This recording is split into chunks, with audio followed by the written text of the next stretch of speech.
A moment, if you would. Are you two the famous Traveler and Paimon by any chance? We sure are! And who are you? My name is Wikas, a member of the Academia Extravaganza Planning Committee. Have you two heard of this festival? Yep, and that's exactly why we're here. Is that so? Looks like our advertising is working. Since you're both interested, would you mind if I gave you a brief explanation of the event? So, the Academia Extravaganza is a grand event run by the Academia with a long and storied history. To be precise, it can be divided into the Wisdom Gala and the Inter-Darshan Championship. The gala is held annually. During this time, all 6 Darshans will set up booths throughout the city and host guests to showcase the most fascinating aspects of their school, and thus increase their influence. On the other hand, the championship is held once every 4 years. Each Darshan will send a representative to vie for the position of Grand Champion. This year, the gala is being held alongside the championship, so the mood in the city is, as they say, at an unprecedented fever pitch. Got it! Cool! Thanks a bunch for the detailed explanation! You're most welcome. Answering questions regarding the Academia Extravaganza is my job. And I actually do have something I would like to ask the two of you. Huh? Need our help with something? Well, let me begin by saying that this year's Academia Extravaganza is of utmost importance to us. Lesser Lord Kusanali and the sages came up with a plan for the Academia to recruit talented people from the desert starting next year. As such, we've invited a great number of desert dwellers to take part in this festival, so they can hopefully experience the Academia's atmosphere ahead of time. I've heard that the two of you are famous across both the rainforest and desert. With your participation, especially in the Inter-Darshan Championship, more people will definitely come to appreciate the festival. Exactly! Or do you mean you want us to join a Darshan? But then we would have to deal with exams and essays and stuff like that. No need to worry. The championship participants have already been selected. I mean to invite the two of you as guest commentators. Your job will be to observe and record every part of the competition. There's no pressure. Just follow each match and enjoy the festival. Aside from that, we'll also prepare some compensation for your efforts. We won't have you working for free. That kinda sounds like a sweet deal. What do you think? Yes, 2 others in fact. Their responsibilities will be somewhat different from yours. One of our organizers will explain the details to you later at the main venue. So, how about it? Would you like to take this commission? Wow! Having fun while getting paid? This sounds awesome! The main event venue is at the outskirts of the Citadel of Regzar, and the organizer you're looking for is Karina. Tell her the situation and she'll get you set up. The championship is going to begin soon. I wish you a good experience serving as commentators. If you have any doubts, come find me anytime. Alrighty, off we go!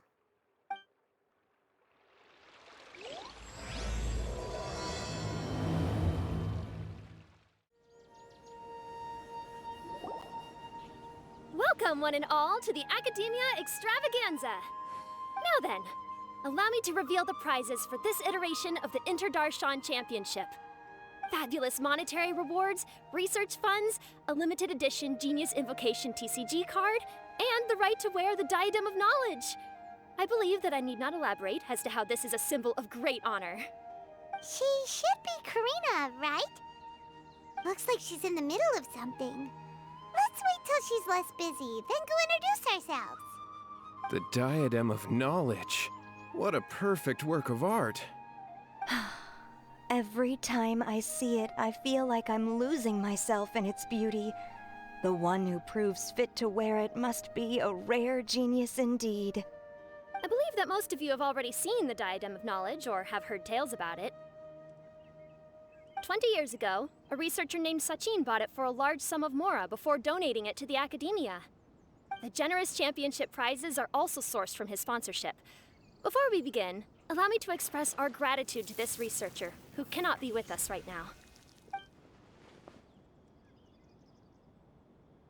Things can only get worse. Things can only go from bad to worse. Human nature begets conflict, and conflict begets ruin. From the beginning, the seeds of wickedness have been. Hey, stop spacing out! Paimon called out to you, but you didn't respond. You okay? Did you stay up late without telling Paimon? All right. I'm sure we're all more than ready for the championship to begin. Now then, let's invite our 6 Darshan representatives to the stage. Our contestants are... Representing Amorta, Tainari!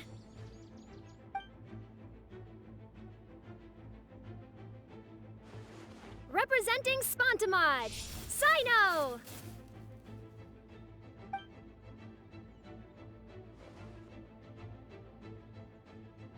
Representing Ratawahist, Layla!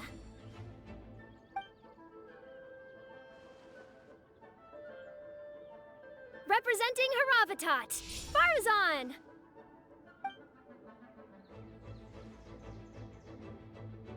Representing Kasharawar, Kaveh! And for Vahumana... Is Vahumana's representative not here yet?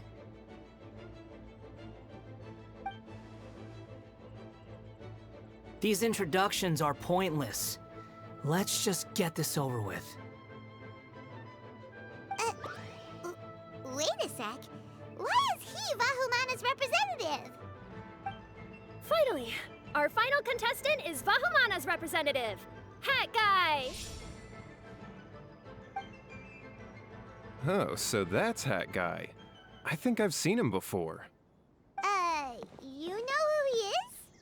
I've heard that he's a researcher from a different country who nominally belongs to Vahumana. Word is that he's written a lot of political analyses. His manner of speech hasn't made him popular amongst most other Vahumana researchers, but his comings and goings are quite irregular, so he doesn't interact with others much. Aside from his more controversial aspects, his perspectives are considered quite incisive. Vahumana has seen a dearth of new talent lately, and some of its existing ones are not currently at the academia, so I suspect he might have been their only option. It's just kinda weird. He doesn't seem like the kind of guy who'd participate in competitions like this one. Now that we have our 6 contestants, the championship will soon begin. Who will triumph this time around? Hold on to your hats, because we're all on this ride together.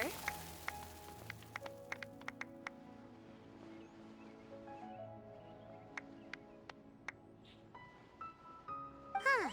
We really do know a lot of the contestants. Oh, right! We're guest commentators, aren't we? So figuring out everyone's reasons for participating is in our job description. Let's go ask them when we go say hi. Especially him. Paimon still thinks it's weird that he's here.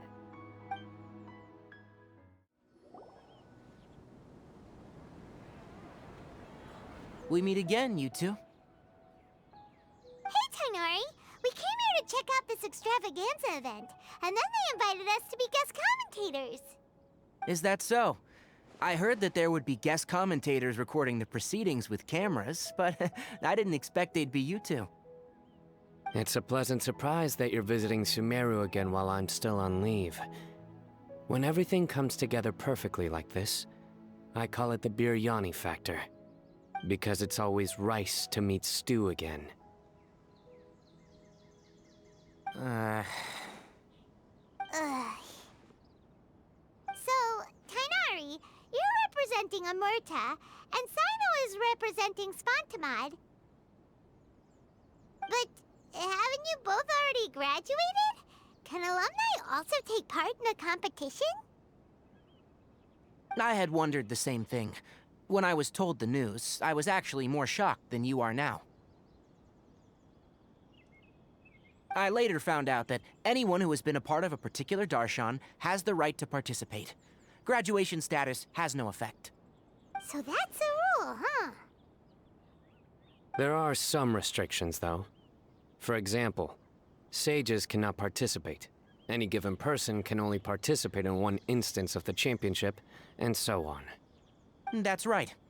Also, there are two methods by which the Darshan representatives are chosen. One is self-nomination, and the other is to be recommended by over half of one's Darshan. You must have been a case of the latter, Tainari. I heard that quite a few of your juniors petitioned for your candidacy.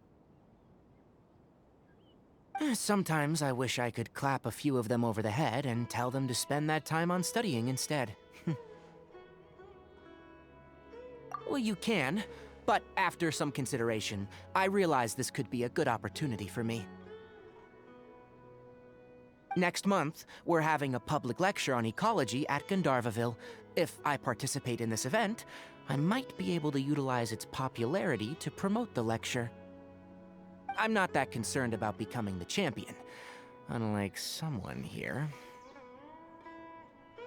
Yes, I'm using the last of my leave for this. When I heard that a limited edition Genius Invocation TCG card was one of the prizes, I signed myself up. This year's card is a rare one indeed. It would be a shame if I missed out on it. Wait, is it some kind of super powerful card? No, it's a very common one. But it has a holographic layer. So what's the point? It's very cool. Paimon meant apart from being very cool. That is reason enough. I shall do my all to emerge victorious and add it to my deck. As someone who doesn't play cards much, I can't quite relate. But it isn't surprising that everyone has their own reasons for taking part in the tournament. Fair enough. All right, let's go find someone else to question.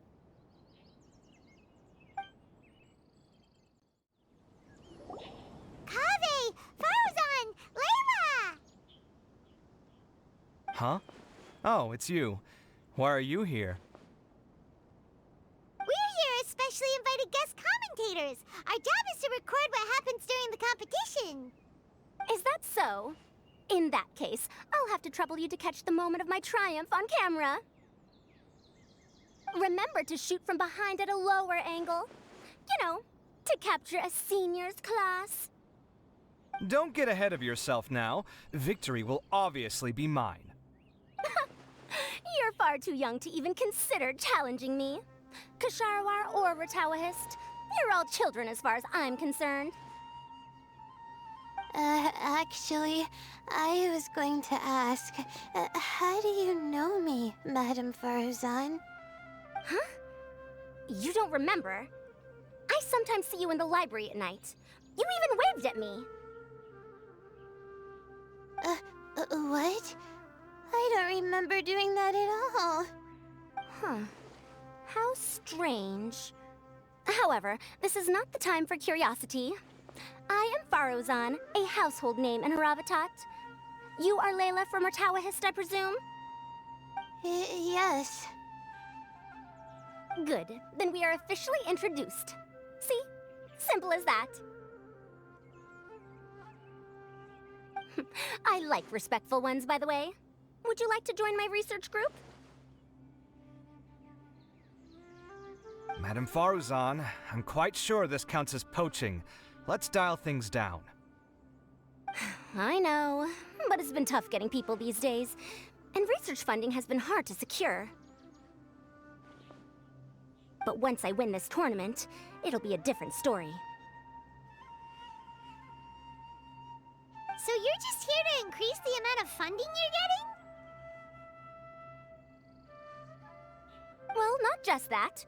What, are you curious about my reasons for participating in this event? Well, I suppose that's to be expected. You are our guest commentators after all. There's been an influx of newly enrolled students, and they'll be paying close attention to this competition. If I do win, I'm certain that there will be no lack of students knocking upon my door. Moreover, research resources will be made available to the victor, so that will nix my funding issues. Therefore, my two juniors, I do apologize, but I fully intend to emerge triumphant. I'll do my best as well. At least I don't plan to lose too badly. So, why are you here, Layla? I don't know why, but a lot of people recommended me. I didn't sign up myself. I just woke up to find my name on the announcement board. That sounds like what happened to Dainari. Him too? Oh, I'm really nervous. I've been so worried about disappointing everyone that I've been losing sleep. Stress not, young one. We must all experience failure to grow and mature. But Madame Farzan, I don't want to fail. Seriously? Everyone has such nice reasons for joining. Must I say? Yes, you do! We gotta record it!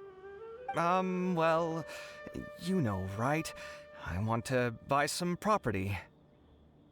Oh, that's right! You want to move out of Al-Haytham's. What? Al-Haytham? What about him? This has nothing to do with him. Oh, right. Sorry, Paimon has no idea what she was talking about. So, you want to use the grand prize to buy a place, right? Correct. Also, my father took part in the Inter-Darshan Championship when I was young, but he didn't win. Once I do, the right to wear that diadem will be mine. In a way, I'll be helping my father fulfill a dream of his. That's not a bad reason at all. You have ambition, youngster. Although your chances with me here aren't great, I believe your father would be most proud if the diadem of knowledge were bestowed upon you. Not that he'll have the chance to celebrate. My father passed away many years ago. They say he ran into quicksand while traveling in the desert. For you to have experienced such a thing, that must have been tough for you. It's all in the past now, and life goes on, doesn't it? Let's change topics. I don't want to bring the mood down.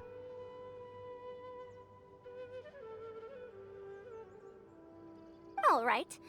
Earlier, you said that you want to use the prize Mora to purchase a home. Where do you live now? Do you live alone? Well... I also heard you mention Al-Haytham just a moment ago. Isn't he also from Haravatat? Are you two hiding something from me? No, of course not! Why would you think that? Paimon's definitely not involved either! We're gonna go interview other contestants now. Bye!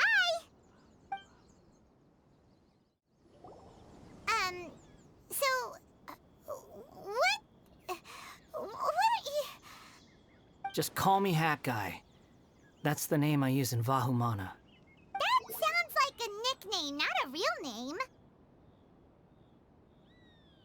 So I can't go by a simple, ordinary name? Fine, suit yourself. Alright then, Hat Guy. Why are you taking part in the Inter-Darshan Championship? We're specially invited guest commentators, so play nice and answer our questions. You could be Matra for all I care. So what if I don't answer you? What then?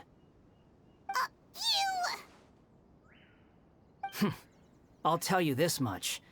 I have an agreement with someone not to reveal my motives. You're not plotting something in secret, are you? Well, it's hard to say. Why don't you take a guess? Ugh, Paimon's had it with you. Fine, be that way. Then we won't ask you why you're participating. Instead, why did you join Vahumana? You two sure like to poke your noses where they don't belong. If I don't say anything, are you going to annoy me to death? I heard that the Vahumana researcher named Akaba was researching the Tatarasuna incident, so I wrote a few essays to refute his points. Later, when I was bored, I wrote some commentary on societal issues in Inazuma. I didn't expect Vahumana to consider me as one of them. Someone even invited me to a lecture or whatever. From start to finish, it was just the wishful thinking of idiots. A misunderstanding. There's your answer. Simple. But when Lesser Lord Kusanali heard about this, she went out of her way to get me registered in Vahumana. She used the name Hat Guy. Enough chit-chat. You're better off wasting your time with the other contestants. Someone's about to get very unlucky. Wanna guess who? How is anyone supposed to relax with you around? We've got to stay alert and keep a close eye on him.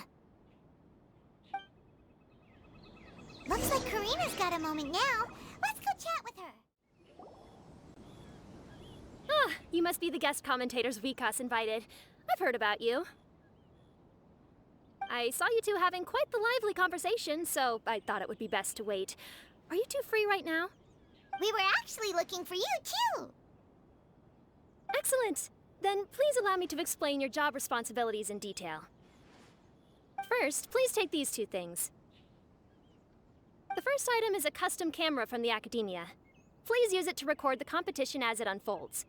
The second is an event-specific locator that will flag all participants' locations. It will also sound when one of them completes an objective. Wow! What a convenient little thing! Aside from you two, there are two other commentators. However, they will remain by the commentators area and will not be following the contestants in real time. Speaking of which, you probably know them. Alhaitham and Nilu. Oh, it's them! We have to go over and say hi later. Well, don't let me keep you, unless you have any questions for me. Why do you ask? Really? I didn't see any such person. Could I ask when you saw him? Strange. I was on stage the entire time, and I didn't see anyone come up. Paimon didn't see anyone either. Perhaps you're mistaken. However, if you have any leads on that matter, you can talk to me at any time. Hey, Traveler. Paimon. Long time no see. Dia! Candace! You two are here as well! Ah, so they're two friends of yours. In that case, I'll take my leave. May you all have a wonderful time during the extravaganza. The Academia sent us both invitations, so Dia suggested that we come together. The villagers were also encouraging me to travel outside the village. I couldn't find it in myself to turn them down. We're here now, so no point dwelling on that. Even though this extravaganza isn't a holiday or anything, it's still a big deal here in Sumeru. Merchants from all over will set up shop. There'll be tons of stuff to eat, use, and wear, more than you can count. I'm already set on helping you buy 2 new outfits. I mean, who wears the same thing at work and home anyway? I'm looking forward to it. Just being able to relax and wander the streets freely has already made my day. So, Traveler, Paimon, you two want to come with? We'd love to, but we've got work to do right now. Aw, that's a shame. Let's hang out together when you're free then. Sure! In that case, Candace and I'll head out first. Good clothing and fabrics are very much in demand. If you snooze, you lose. Oh, right. We should also get some accessories. No need to rush. I think we'll have a better time if we take things slow. See you two later.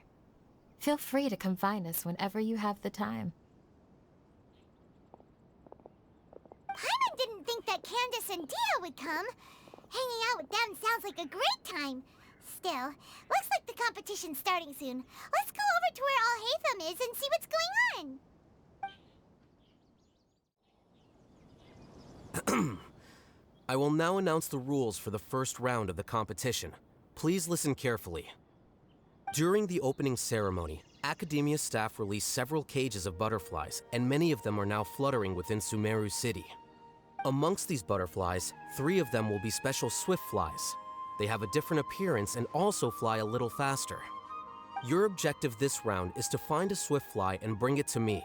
3 points will be awarded to the first participant to return, 2 to the second, and 1 point to the third. That is all for the first round. Should you require clarification on anything, please ask any of the other staff. Oh, Hatham's all business all the time, huh? That said, how did he get picked to be a commentator? Paimon's kinda curious. Finding 3 specific butterflies in a place as large as Sumeru City sounds rather improbable. If these Swiftflies behave anything like regular butterflies... I'm off. It will take some time to search every corner of Sumeru City. Huh? You're going just like that? A champion walks the road to victory. My dear Kasharawar Jr., I have a plan. How about some cooperation between you and me? Cooperation? Looks like everyone's got their own plans for this, Tuffy. We're supposed to go on stage next, right? Let's wait and see everyone's reactions first. Huh? Wait a minute. Look, he seems to be observing the other contestants just like we are. We were right not to let our guard down. Do you remember those things we made previously? Huh? You mean... It's time for them to shine. It looks like Faruzan and Kaveh have some secret plan. Oh, hello there. Madame Faruzan and I are discussing how... Shh! Hush now! The walls have ears around here. We should keep it a secret for now, though you'll find out what we have in store soon enough. Come now, let's go, before the others act. All right, there's no time to lose. We're off to make our preparations. See you later.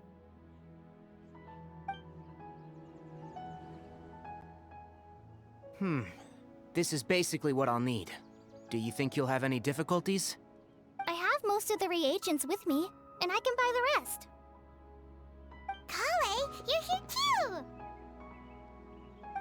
Kainari, you have a master plan ready? My hypothesis is that the Swiftfly's morphological variations won't significantly affect their fundamental nature. So I'm planning on using this to lure them out. Of course, I could be wrong. Every mutation opens the door to new possibilities, especially when they are artificially introduced. Details will have to wait until after the post-experimental analysis. For now, Kale and I are going to buy some reagents for our experiment. All right, well, see you later. Okay, see ya!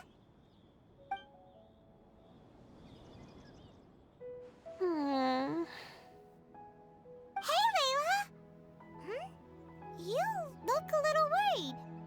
Yeah, I have no idea what I should do. What color are these Swiftflies? Do they have special markings? How do they differ from ordinary butterflies? Aw, I can't even figure out these basic questions, and most of what I've learned in the past is completely useless here.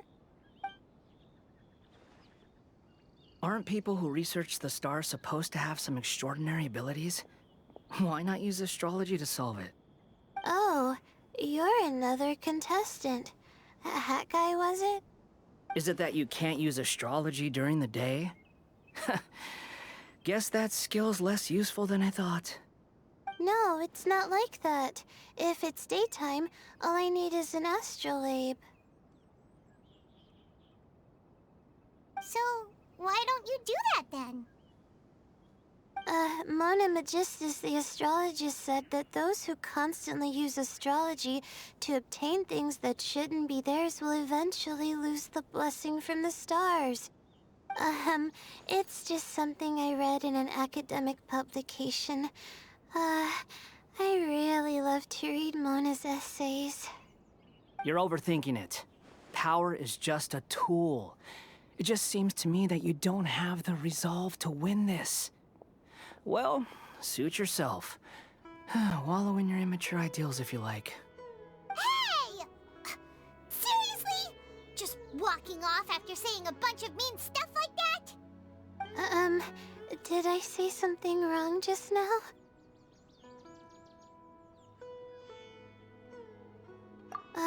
Thank you so much. I've made up my mind not to use astrology for this. I think I'll just try my luck in the city. To be honest, I've always been pretty good at observation, and if I'm fortunate, I might be able to find that special butterfly species. Lord Sino seems to have found a swiftfly. Come on, let's go check it out. Really? Where? The butterfly flew up high, and he's chasing it now. Oh, no time to lose. Let's go see. As expected of Sino. Actually, shouldn't you two go have a look as well?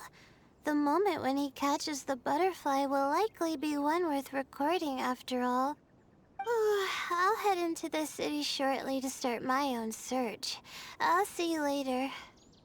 Alright, in that case, let's go see Sino first, and then we can check on what everyone else is up to. We found you, Sino! Oh, wait, is that a swiftfly? Stay put. Don't move. He caught it! Huh? Sino, what's wrong?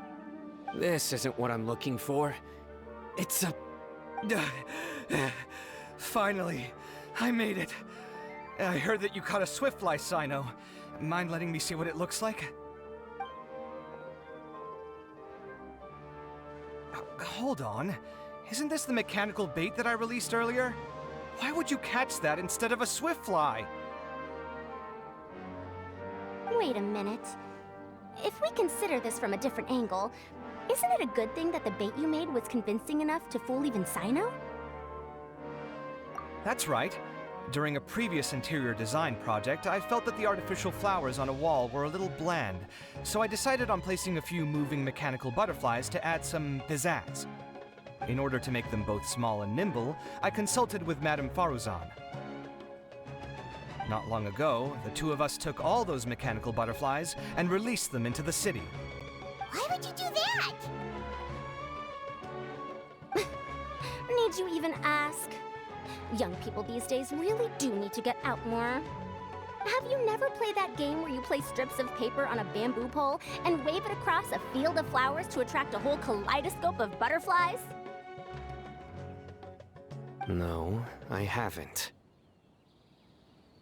Wait, so you're trying to... That's right. The butterflies within the city will mistake our mechanical bait for one of their own and follow them around.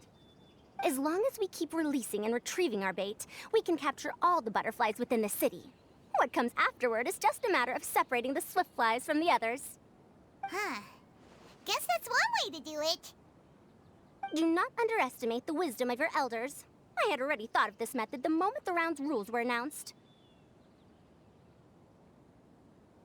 Of course, we also owe much to this fine junior of mine here for making such lifelike butterflies. It seems that Kasharawar has not quite declined as far as I had thought in recent years. Their teaching skills at least seem to be intact. Well, I just stuck to what I do best. The idea was yours. No need to be so polite. Once we capture all these butterflies, we shall split the points for this round. Look, one of them is returning now. Huh? Wait a moment. Are my eyes deceiving me? Why don't I see any butterflies behind it? That's because there are none. Seems like your plan has hit a snag. Looks like the match continues. I'll be looking elsewhere. Huh. Strange. Has something else diverted their attention? Come, let's search in the direction the bait returned from. We'll go have a look too.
was the Morta boy.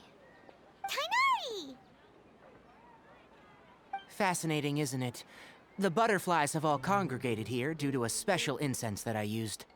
I infused it with 3 different types of honey, and the butterflies, following the fragrance, have gathered around me. Butterflies must have really sharp noses then. Wait, do they even have noses? I've never seen one. They do not, in fact, and their vision isn't stellar either. However, they can use their antennae to distinguish between scents, and their olfactory senses are generally quite advanced, allowing them to detect floral fragrances from great distances. Oh, so that's how it is. I had a pet butterfly once. I picked wildflowers and placed them in its box, but it wouldn't eat any. That's normal. Raising butterflies isn't difficult, but there are many things you should take note of. Appropriate temperature, sufficient air, and a spacious environment are examples of such considerations. You must also ensure that the food you've chosen suits their palate. Most importantly, you must curb your curiosity and avoid disturbing them while they rest. Otherwise, they may become stressed. Sorry. I liked to poke at its wings at the time. Humans tend to rear many creatures due to their aesthetic value, but not all are suited to such a process. Caring for living beings is hard work. Impulse alone is insufficient. Some prerequisite knowledge is always required. You sure do know a lot. I have a question too. I bought a scarab not long ago and it hasn't seemed very active. Can you help me figure out why? I'd like to keep a duskbird as a pet. What are some key points I should consider? Is it possible to keep a Rishbalin tiger as a pet? All right, it seems like you all have a great deal of questions. But I am in the middle of the Interdarshan Championship at the moment, so I'm afraid I can't answer them all now. Let me propose an alternative. Next month, there will be a biology lecture at Gandharvaville, and I will be sharing some interesting insights on living organisms there. If you're interested, you can attend that lecture, and if you should have any questions, just prepare them ahead of time. I'll answer questions after I've finished speaking. All right, I'll be there. Of course, please try to ask more rational questions. For example, whether you can raise a Rishbalin tiger as a pet or not is mainly dependent on whether you can overcome one in a fight. Looks like Tainari's science lecture will draw quite a crowd. Huh? Oh. Was I listening in for that long? Seems Kale's master does live up to his title as a teacher. Madame Faruzan, I've had a look around.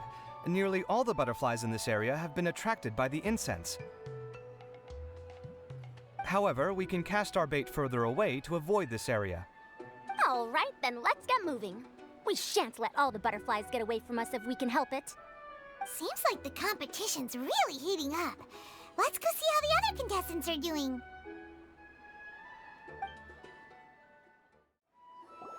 Layla, how are things going on your end? I've been searching for quite a while now, but I haven't seen any sign of the swiftflies yet.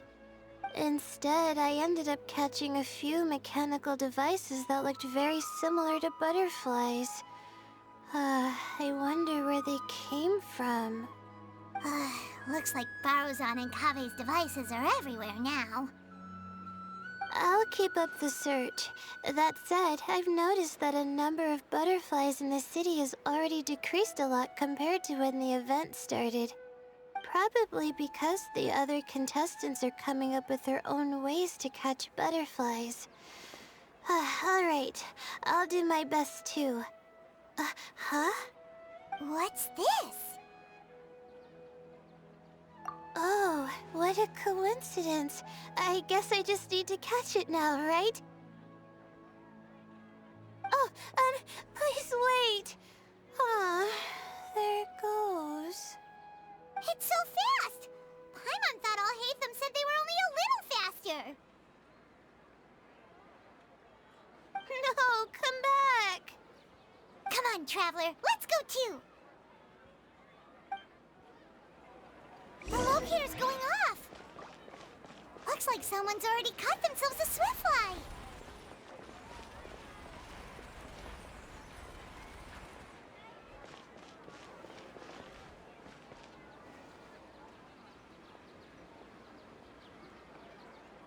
The locator's going off again! So, someone else finished too? That would mean that the one Layla's chasing is the last swiftfly!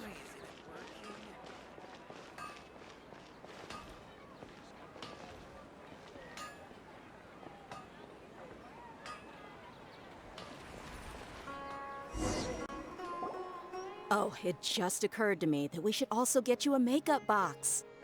No, it's fine. I don't think I'll end up using it.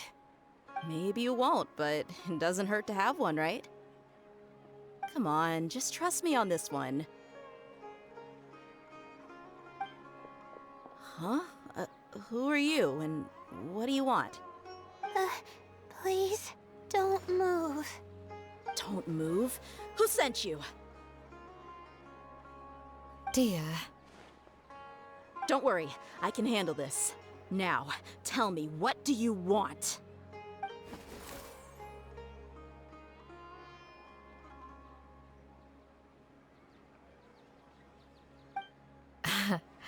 I believe she's looking for this. Here, take it. A butterfly? Was it on my head? Oh, you're... It's been a while, Layla.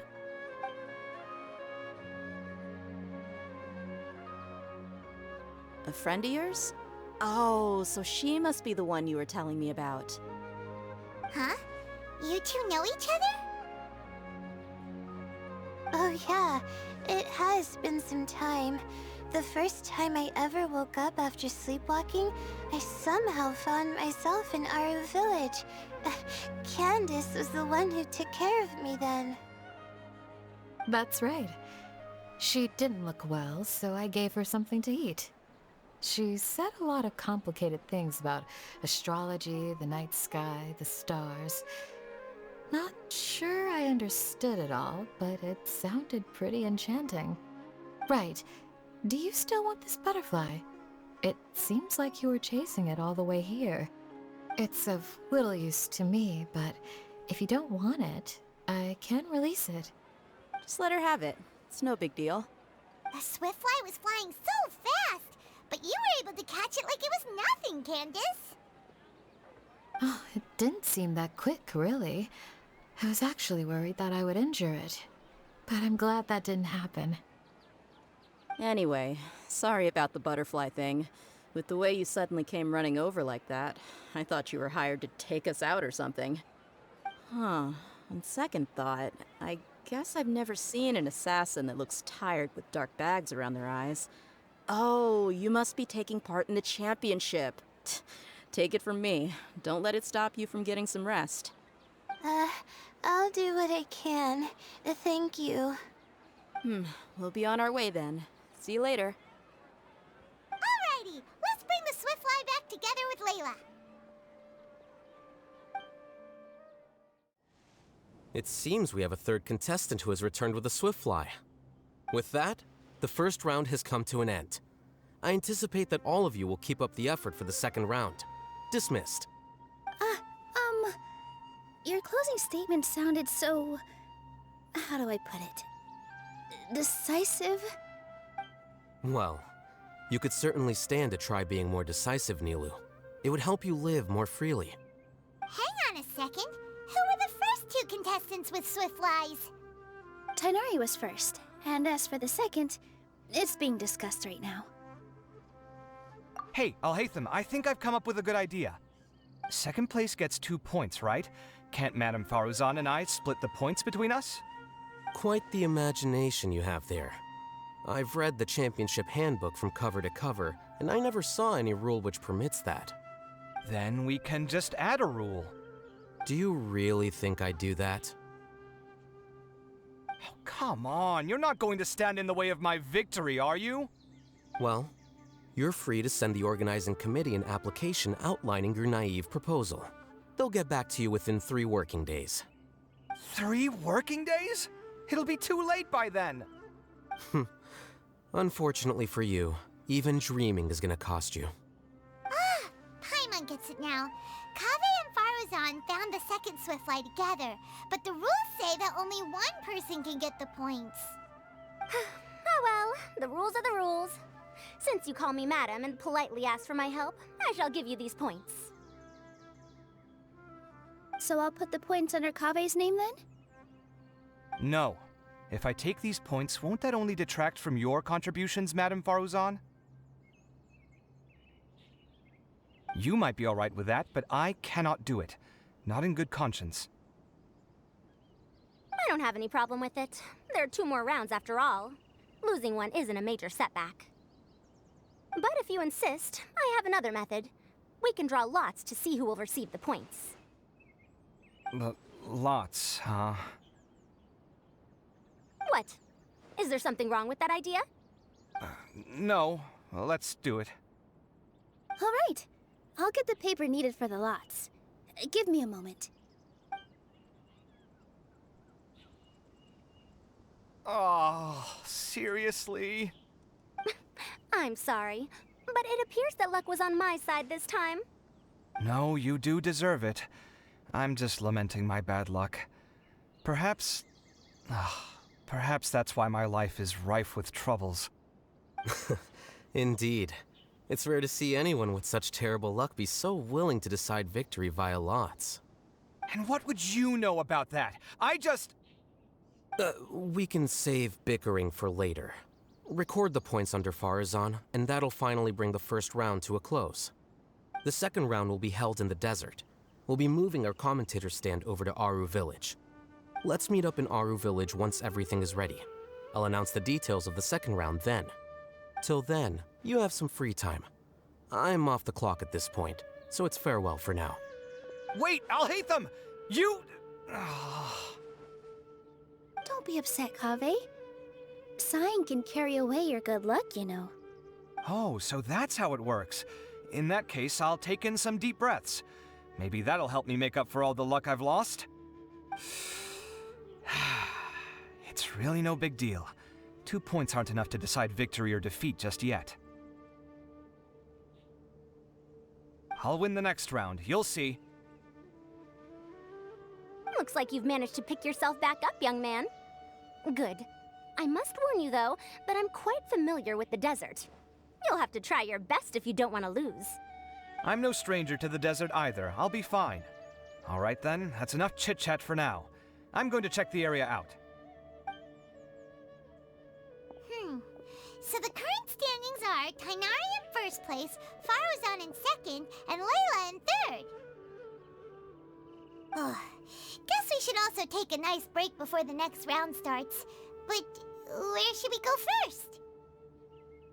Why, you two look a little lost. If you're not sure where to start enjoying the Academia Extravaganza, then may I suggest that you have a chat with our boss? Your boss? Who's that? Do we know them?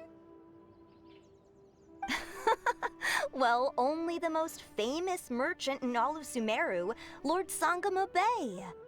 Oh, you mean Dory!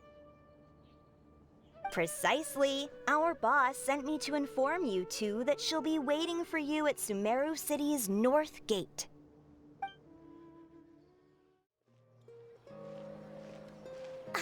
Oh, well, if it isn't the Traveler in Paimon. Hey, Dory! Are you here to attend the Academia Extravaganza too? Of course! People are practically flocking to Sumeru City. You couldn't ask for a better opportunity to do business. This is one of the entrances into the city, and it's very close to the Wisdom Gala booths. There'll be an endless stream of customers.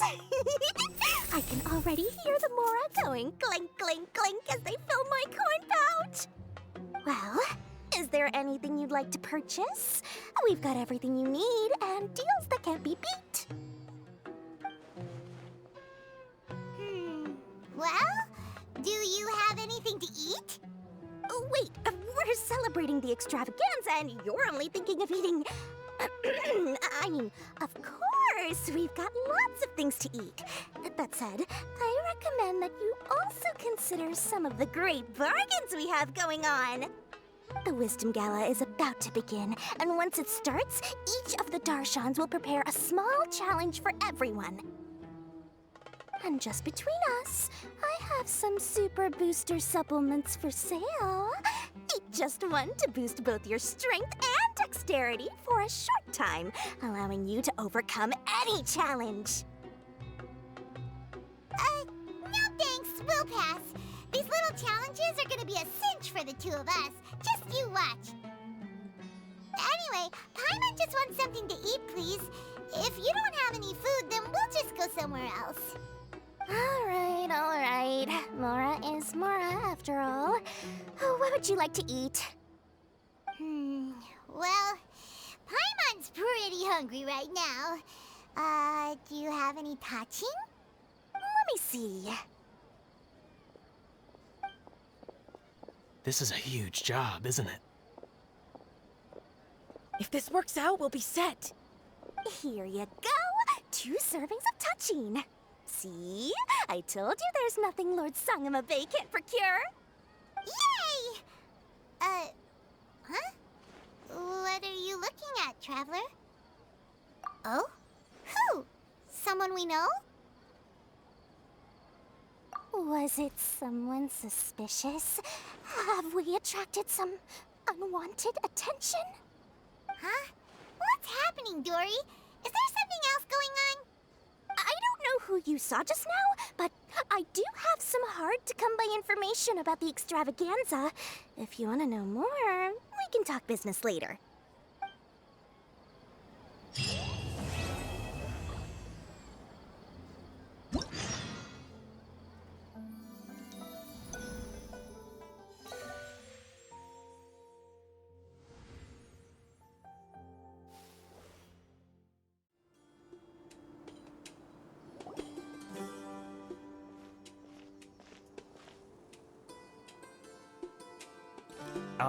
Is it me, or are the bags under your eyes even darker than during the last round?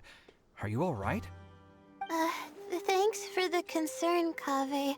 I just haven't been sleeping well lately.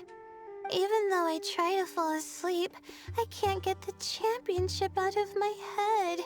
And before I know it, it's morning again. I know the feeling.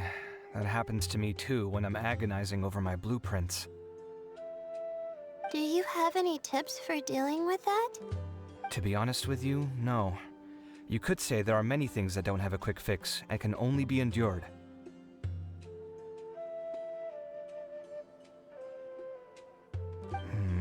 I suppose you can think of it as something akin to an illness. Sometimes there's no effective cure, so you just have to let things run their course. I don't know what's stressing you out, but I can feel all the anxiety and pressure coming from you. The next round's about to start, so chin up and do your best. Oh, okay. You do your best too. Looks like everyone's here. I will now explain the second round to you all. There are 3 leyline disruptors buried in the area around Aru Village.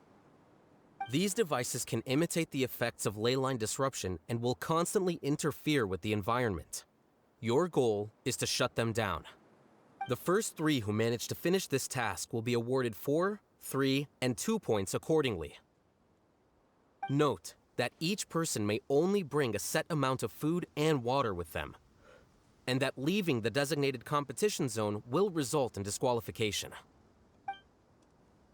Well, what do you think? Want to team up again? I shall consider letting you have the points on account of what happened in the previous round. That's all right. I've been here many times, and in any case, machines are one of my specialties. I doubt this will be particularly difficult. It's good to see such confidence in a youngster like yourself. I also happen to be well acquainted with this place. Let's see who will find these devices first. But aside from us, you should remember that there's a favorite for Champion. We must be careful of him. A favorite to win? Who is it? Shh! Not so loud. I mean that boy, Tainari. He took first place in the previous round, and if he does so again this time, we may as well declare this competition over. I heard that you solved the Avidya Forest's leyline effluence problem with him not long ago. Since this round involves resolving a machine-simulated leyline disruption, it should be a simple matter for him. That's true. It does look like his odds of winning are pretty high. He already has Kale, who is an excellent pupil. If he were to win this round as well, then wouldn't we just be letting him have all the fun? As his senior, it's my solemn duty to prevent such an inequitable arrangement from happening. I'm off. I'll get going as well. See you later. How are you feeling? I think I'm okay, but I'll take things slowly for now.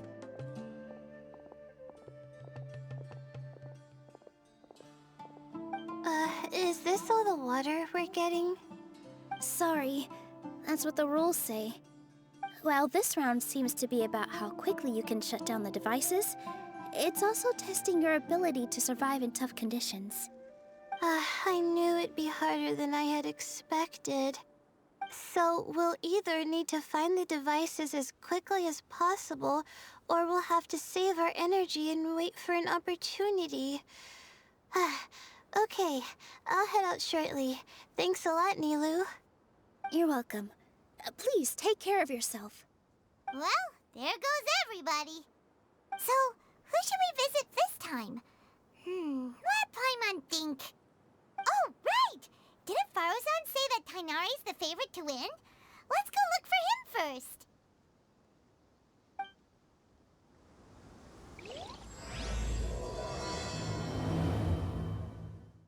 The sun is especially intense today. I hope Tainari will be alright. Probably not. I should go check on him.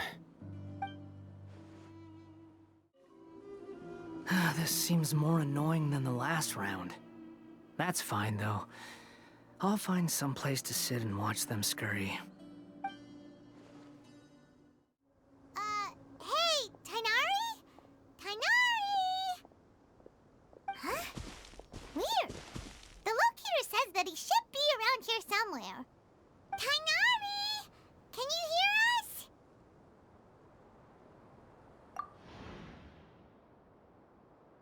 You're right! Huh? Oh no, it looks like he's fainted!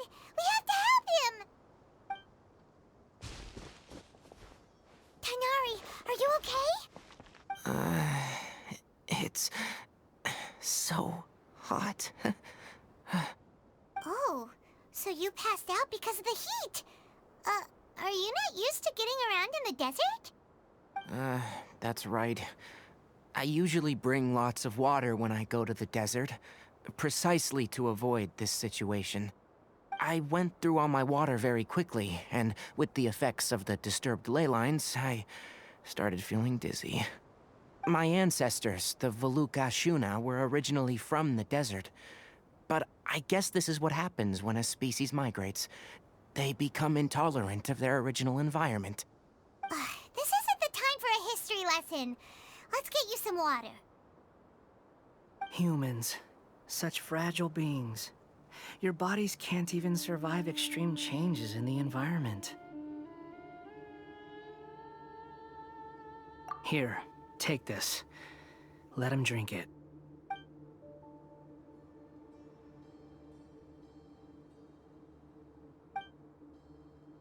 Are you serious? This had better be just normal water. Hey! You're leaving already? Paimon really doesn't get that guy. What's he up to? Anyway, let's focus on helping Tainari drink some water first. I'm feeling a little better now. Thanks, you two. Oh, it wasn't just the two of us. Just now. Found you at last. Sino, you're here too. I was concerned, so I came back to check on you.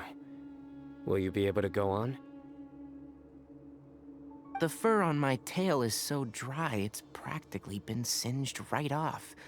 I don't see any purpose in pushing myself beyond what is reasonable. It appears I'm not suited to this particular round. I should probably just return to Aru Village and rest. Really? So you're backing out? Yes. I do have my results in the first round to serve as a buffer, so even if I forfeit this round, I still have a chance to turn things around later. Withdrawing now will allow me to conserve my energy. Continuing to push onward would be counterproductive. A wise decision. Let's get you back to Aru Village. It's fine. I can make it back on my own. Oh, stop trying to be so polite. Come on, we'll help you back to Aru Village.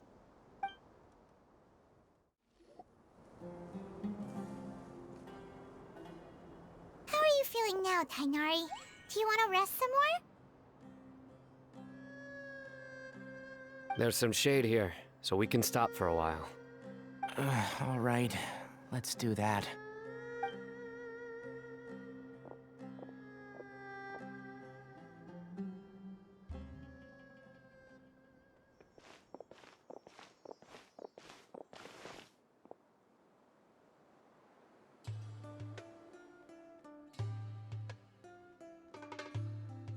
Oh, Sino and Tainari. And you've got the Traveler and Paimon with you. Oh, hey, Layla! Yeah, the sun was too strong, so I decided to take cover here for a while. What about you? Are you all done already? Unfortunately not. I'm not quite as capable as I thought. I intend to withdraw from this round. Sino and the Traveler are escorting me back to Aru Village. Withdraw? Can you even do that? I believe the rules do provide for such a situation. Alhaitham did say that the act of leaving the competition grounds would result in disqualification from the round. Didn't I ask you if you were all right before this? If you had just decided to withdraw then, you wouldn't have had to suffer. Well, I had to try, didn't I? So I tried, and it didn't work out, and now I'm backing out while I can. When I get back, I'm definitely going to make a batch of sun-resistant oil. Next time I venture into the desert, I'll be prepared. By the way, you're Layla, aren't you? You don't look very well yourself. Will you be all right? I did feel a little faint when I first entered the desert, but I feel a lot better after resting here for a while. Be careful not to push yourself too hard. Don't worry. I'm just... Feeling the pressure? You can tell? Your expression is similar to the ones I see on criminals' faces when I interrogate them. To tell you the truth, I'm still not sure whether I have what it takes to represent the Ratawa Darshan in the championship. Most people voted for me because of all the rumors surrounding me, and to be honest, those rumors don't really mean anything. Now I don't know how to deal with all the expectations they've put on me. Even the people who usually criticize me voted for me this time. So I feel like I have to live up to their expectations somehow. So their expectations are putting pressure on you. Yes. Actually, I heard that you were voted in as well, Tainari. How do you deal with it? To be completely honest, I don't really feel any pressure. Firstly, those who expect things from you do not necessarily do so for benign reasons. On the other hand, those who do consider your feelings certainly wouldn't want you to push yourself. Next, we are researchers. Our primary duty is to interact with knowledge, not to meet others' expectations. As for me, I took part in this competition to advertise for an academic lecture at Gandharvaville next month. I'll obviously try my best during the competition, but I won't let any additional pressure get to me. I think you can also try to find a clearly defined goal. That may help you. I understand. Thanks for your advice. I'm absolutely parched after talking so much. I've still got some water with me. No, I'll be all right. We aren't far from Aru Village, so I can go the rest of the way myself. You should get back to the competition. Don't you want to win that limited edition card? Yes. All right then. Your spirit will live on through me. Hey, don't talk like that. I'm not dead, Sino. Everyone, I'll be heading back now. See you after the round ends. I'll continue searching for the ley line disruptors. Are you feeling better now, Layla? Yeah, I feel like some of the weight has been taken off my shoulders after chatting with Tainari. It's been a long time since I first left my hometown to come to the academia, and every day here has been so precious. But of course, there have been some rough times. All sorts of complex astrological models, countless quizzes, and essays that took all my brain power to barely finish. Each of those things are like huge boulders barreling at me, forcing me to continue running forward. When I was chosen as my Darshan's representative, it felt like another boulder was added to the ones already rolling behind me. Every time I close my eyes, I think of all the people I'd disappoint if I mess up. Yeah, I think that's what Tainari was trying to tell me. You're our good friends, which is why you didn't stop him from dropping out of this round, and why you don't feel disappointed in me. That's right! No need to feel so down! That said, he did also say that he hopes I could have more concrete goals for taking part in this competition. I don't have any now, but I'll give that some thought. Anyway, I won't take up any more of your time. You still have to record the other contestants' progress, don't you? Perhaps they've had some breakthroughs while we've been chatting. True. We should go look for the others. Now, who's left? Tainari's dropped out for the round, and we just saw Sino. You could go see how Madame Farozan's doing. I've heard that she's quite knowledgeable about the desert, so she's probably made some progress by now. Okay, let's go look for Farozan.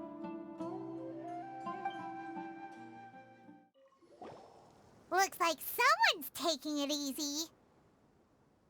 You should be thrilled that I have nothing to do. Otherwise, that means someone's in for a very, very bad day. But if you don't get any points this round, you won't have a shot at winning. It's not like I care about winning or clout.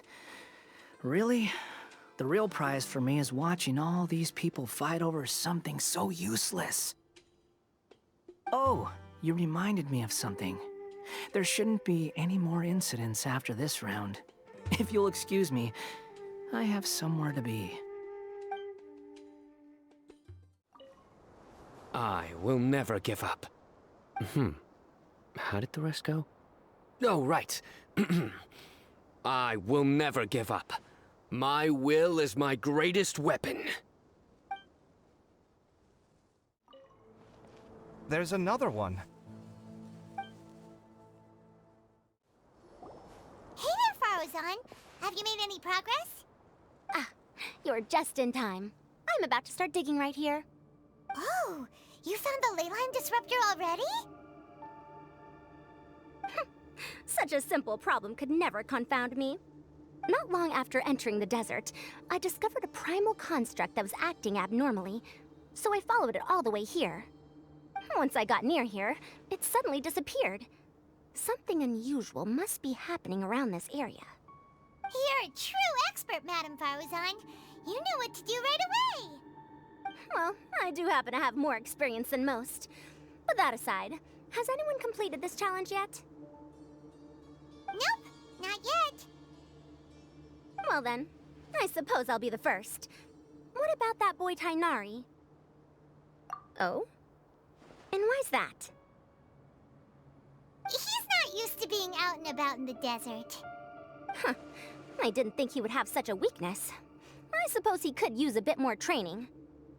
What about the others? Is that Ratawahist girl still a bundle of nerves?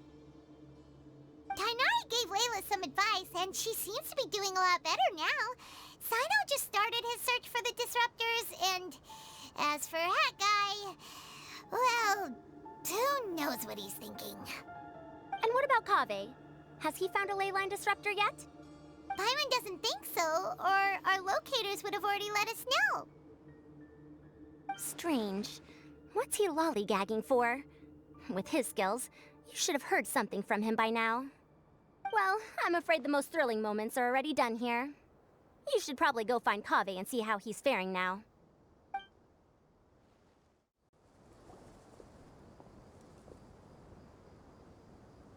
Come on, stop following me!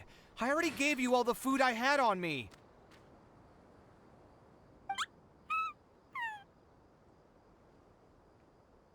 You can cry all you want. I don't have any more food. All I have left is a half bottle of water, and I can't possibly give you that. Without water, traveling in the desert will be incredibly difficult, and I still need to find what I'm looking for. Marak, can you help me out here? Keep them away. Kaveh, there you are! Faruzan told us to come see how you're doing. What are you up to? Just thinking about it makes me upset. Not long after I entered the desert, I was accosted by these fellows. I don't know why, but they didn't leave the competition grounds, and now the ley line disruptions have left them confused and circling around the area. The moment they saw me, they wouldn't leave me alone. They even cheated me out of my limited food supply.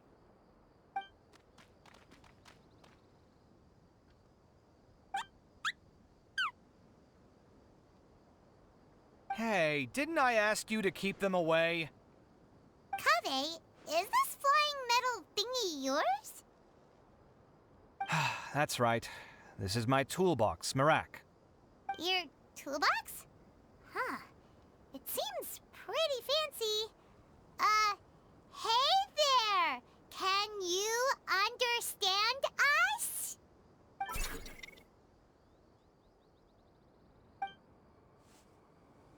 Sometimes I need to carry things when I go out, so it's handy to have a portable toolbox. Well, this definitely doesn't look like an ordinary toolbox, that's for sure. It's a long story. When I was working in the desert, I ran into a merchant group who had a machine core they excavated from some tomb. It was clearly from King Deshret's civilization. His technology still isn't fully understood, and Kasharawar has many different opinions on this topic. Our current theories cannot explain such mysteries. Upon seeing such a rare, complete specimen before me, I forked over all the mora on my person to purchase it. Some time back, I wanted to make an automated case that could store my offloaded items. With that core, I created Marak. It can't understand commands that are too complex, but it can serve as my assistant and help me with things like mapping and surveying. Most importantly, it can't talk, so it can't give me any attitude. Oh, yes. Thanks for helping hide the fact that I live at Al-Haytham's place earlier. Sorry. I hope this season of my life ends soon, so I can get things back on track. Things just started going downhill at some point. Maybe it all started when my mom remarried and left for Fontaine. Or maybe it all started when I spoke to Al-Haytham in the library. Or maybe it's because constructing the Palace of Alcazar's burned through my funds. I'm still paying off the debt from that one. Oh, when's this going to end? Now that I think about it, I guess we're all unlucky here. It's not like any of you asked to be trapped in a ley line disruption. Okay, let me get you all out. Kaveh, aren't you going to look for the ley line disruptors? Yes, but I can't just leave them here, can I? Oh, forget it. The more I think about this, the more I feel a headache coming on. I'll get back to searching once I get them out of here. Time's a-wasting. I'm off. Kaveh guy looks like he's conflicted. He really wants to win, but he can't ignore those he wants to help. Paimon's always felt like he's the type who easily gets himself into tough spots. Paimon doesn't mean this in an insulting way, but he seems like the kind of guy who'd be really easy to take advantage of. Whoa, someone's done already! Right? Wonder who it is. Let's go back and ask Al-Haytham.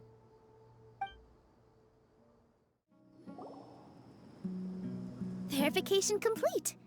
Congratulations on being this round's first winner, Sino. Ooh, so Sino was the quickest. I am from Spontamod, after all. We know a lot about ley lines, so finding a disruptor was never going to be particularly difficult for me. Since the Traveler and Paimon also happen to be here, do you have anything you want to say? Anything I want to say? My friend couldn't continue on, so failure was never an option. The bonds of yesterday will forge the road to tomorrow. With the ties of friendship that bind us, I won't lose to anyone. That's a line from King of Invocations, one of my favorite works, and it sums up my thoughts right now. It might be a good thing that Tighnari isn't here, or else he'd give Sino a good smack right about now. Oh wow, it's already so late. Everyone's probably running low on food and water. It'll only get harder from here on out. Something similar happened in King of Invocations. What a classic. Any thoughts on that, Al-Haytham? I have no thoughts regarding King of Invocations. Milu obviously wasn't asking about that. Deserts are much more dangerous at night, so this competition should be nearing its end. At the moment, only Farazan, Layla, and Kaveh remain. I wonder who the next person to find a disruptor will be. Wait, only 3 people are left? Tighnari forfeited, and Sino's already done. What about Hat Guy? He also forfeited not long ago. Ugh, Paimon can't understand what he's thinking at all. But, like Al-Haytham said, this round's almost over. Let's go see what the other contestants are doing.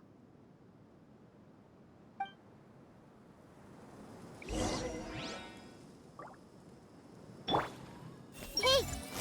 I'm not sweating too much, am I? Oh, it'd be so embarrassing if that was caught on camera.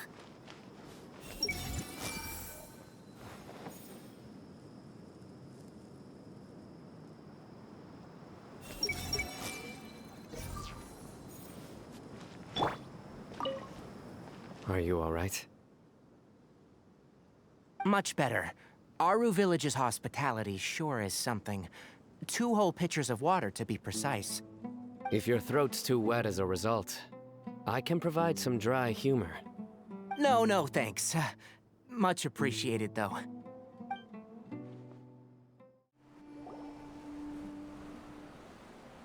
Hello again.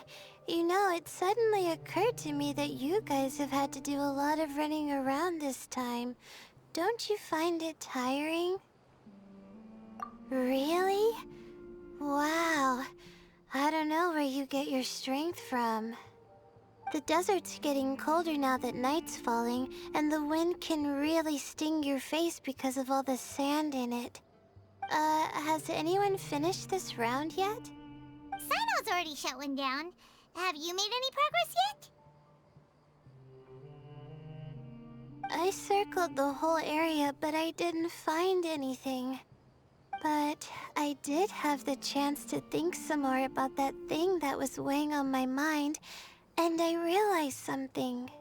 Well, my fellow Retawahist members must have all put my name forward for different reasons, and maybe a lot of them only picked me because they wanted to watch me make a fool of myself. But be that as it may, I believe that a lot of them genuinely do expect great things from me. And I want to live up to their expectations. I don't want them to regret putting my name down. Huh?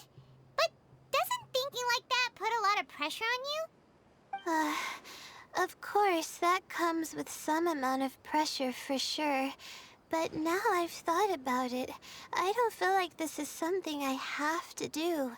Instead, it's something I want to do. That may not sound like a huge difference to you, but it's helped me relax a lot. So don't worry about me. Well, that's great! Also, now that I've relaxed, I'm suddenly really sleepy. I think I'll just take a quick nap. Just a quick one.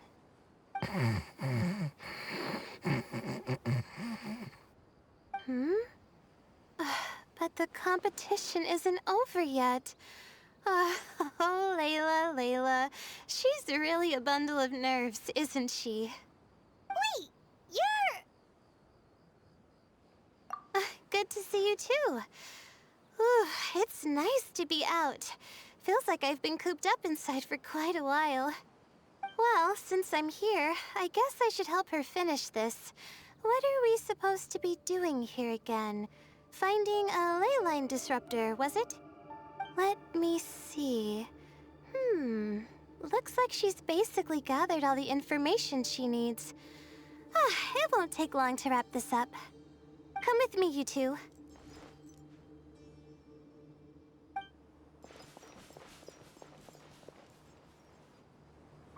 Do you ever get the feeling that the ley lines have a regular flow? Similar to the way that celestial bodies follow fixed orbits? If we were looking down from on high, I wonder whether we'd find that the ley lines are just the reflections of the stars upon the Earth. Not all astrological phenomena can be directly observed. Some are deductions based on other details that we know. It's the same situation with the ley lines. The parts of them that are hidden underground can be identified via elemental energy, sound, and other phenomena.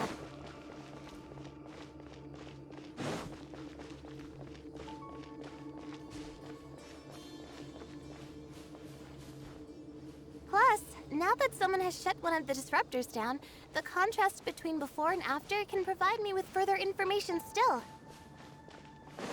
Let me see. It should be here, I think.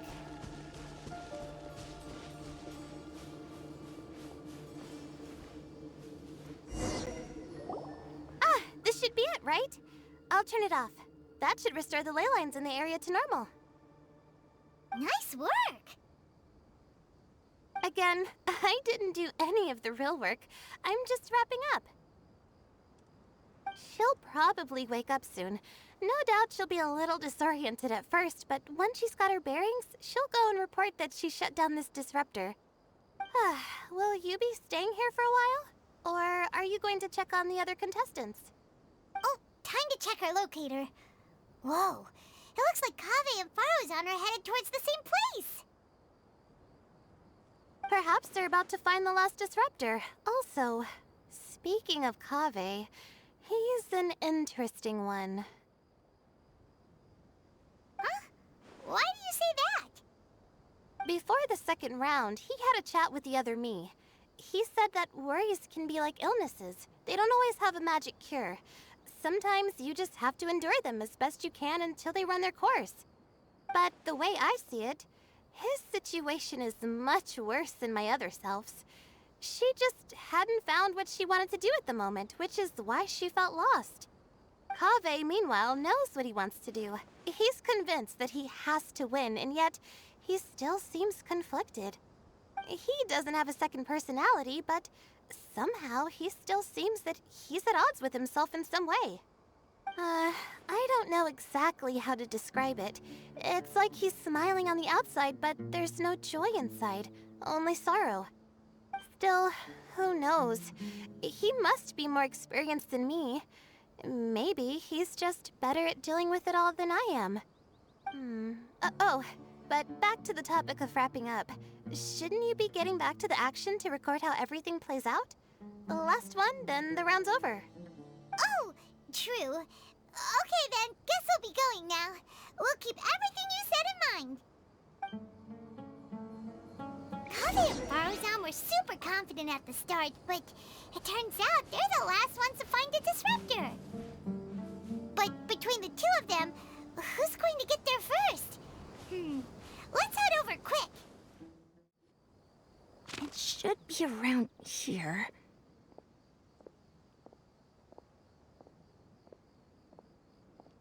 Finally found it. Kaveh? Are you? Oh, Madame Faruzan. And here I thought you would have finished this round by now. Faruzan, Kaveh! Oh, looks like Layla's already done. I didn't expect that you and I would find a disruptor at the same time. How are the other contestants doing? Tainari and Hat Guy forfeited, while Sino and Layla are already done. You two are the only ones left.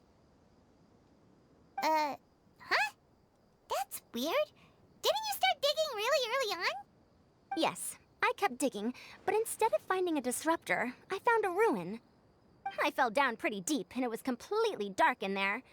It took me quite some time to unlock the various mechanisms and return to the surface. That's actually really impressive. Finishing a week's worth of trials in such a short time. Huh. That's pretty amazing, Madame Faruzan. What about you? Why are you so late? I encountered a lot of lost desert foxes along the way, and I brought them to the outskirts of the competition zone. When I came back, I was absolutely parched. And then I blacked out. Probably from the heat, you know? When I woke up, it was already night. I used the last of my strength to come here. A most curious reason indeed. But are you sure you're all right? It sounds like you were in an incredibly dangerous situation. You said you were familiar with the desert, but the way you handle problems... It does feel rather at odds with your title as a genius. It was problematic, but that had nothing to do with me being a genius. It was my decision. The way I did things wasn't optimal, but I wouldn't have been comfortable not doing it either. My conscience would have weighed on me. Youths these days, each stranger than the next. But back to the main issue at hand. Since we are both very certain that this is where the final leyline disruptor is, let's dig it up then.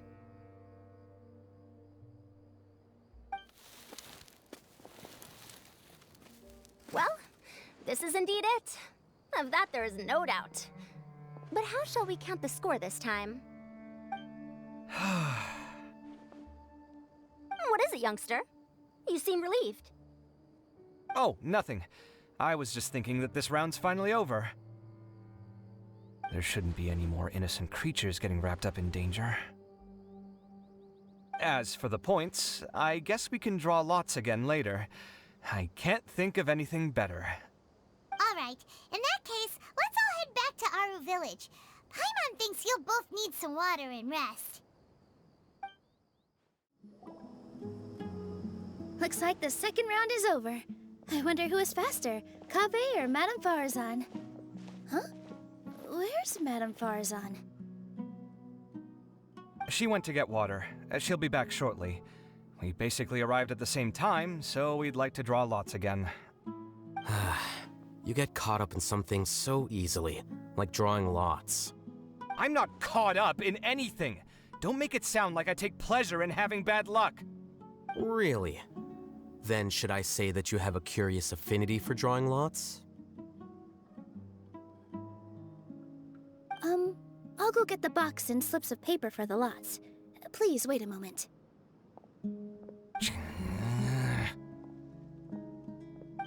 Oh, here we go again. Let's see how I fare.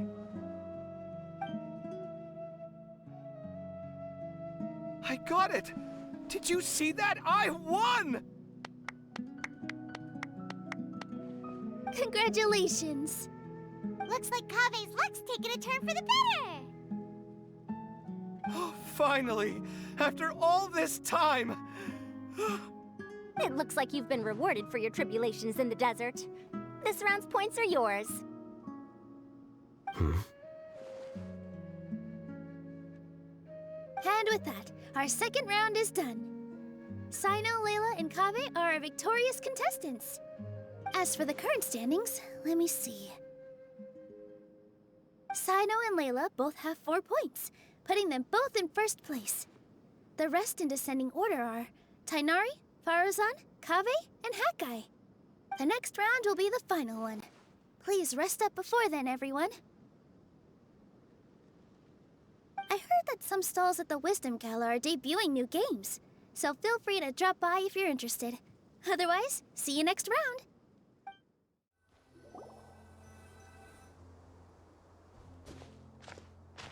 It feels like something's been on your mind this entire time.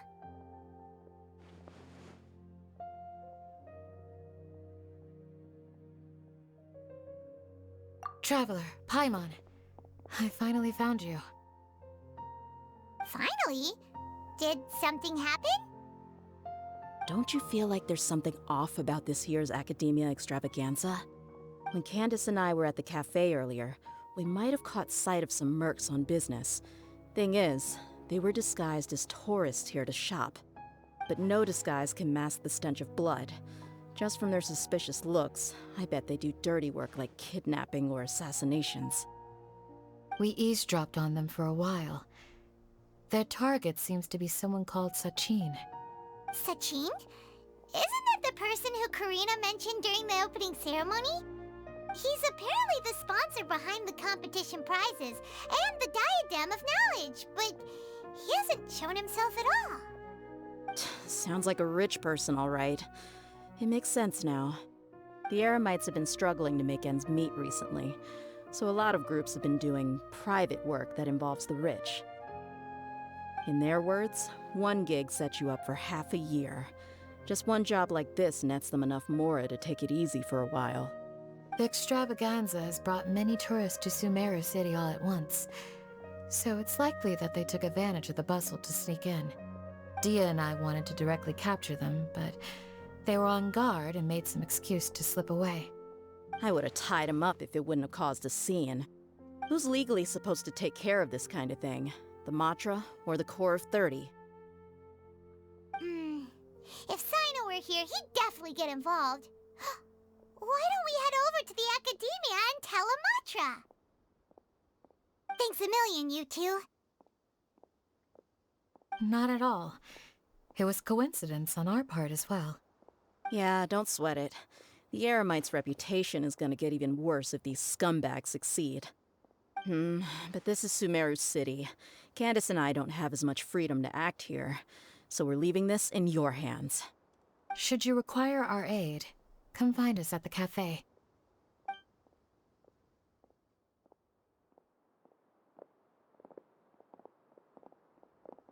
Paimon's noticed that something's bugging you. Is it the extravaganza? 'Cause Paimon's starting to think that there's more than meets the eye here, too. Wait, thinking like this isn't doing anything. Let's just go find a Matra. Hey, isn't that the Matra we investigated Siraj with?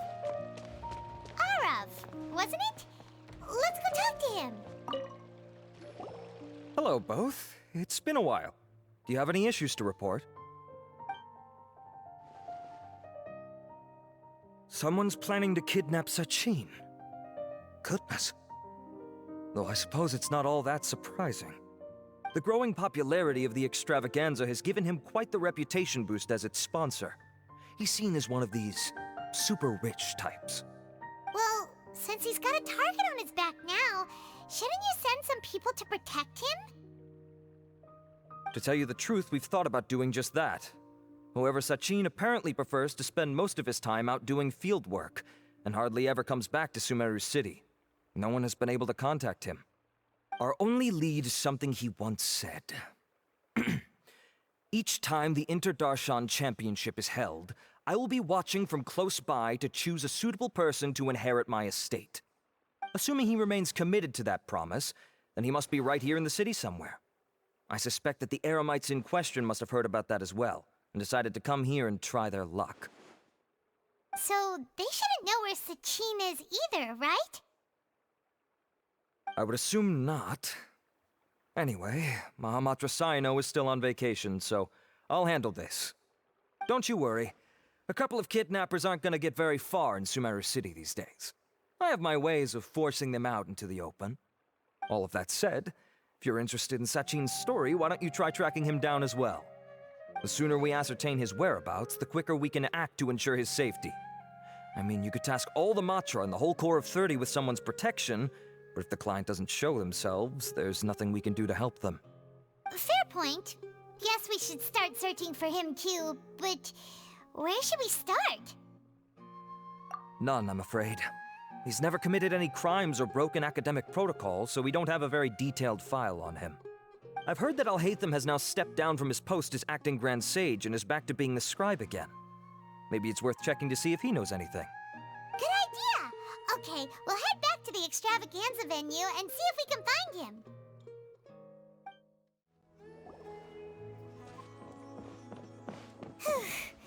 Hey, Nilu, have you seen Alhaitham anywhere? Alhaitham? Why, what is it? We're trying to track down someone and we need him to pull up some records for us. Oh, I see. Sorry, I don't know where he went. He's always the first to leave after the competition ends, and he never tells anyone where he'll be going. Huh. Yeah, actually, that sounds about right for him. Let me think. To be honest, he doesn't seem very interested in the extravaganza, so he probably doesn't stick around longer than he has to. To him, being a commentator is just extra work he was roped into. Do you guys know of any places he'd go after work? Ooh, maybe. Paimon remembers that his house isn't that far from here, so we might as well check it out.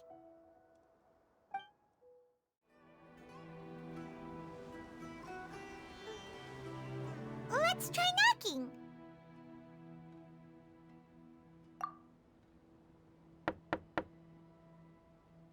No answer?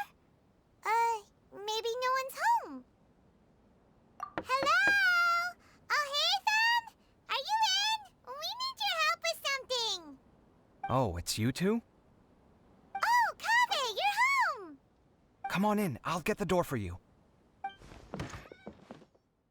We didn't hear a peep when we first knocked. We thought no one was home. Well, I can't be too careful. If someone from the academia came here looking for Alhaitham, and I opened the door for them without thinking, before long the whole city would know that I'm living here.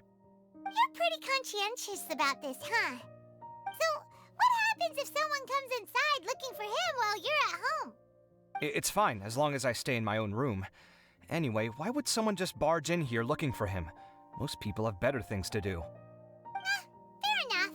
So do you know where he is at the moment? What do you think? Who knows what he does in his free time?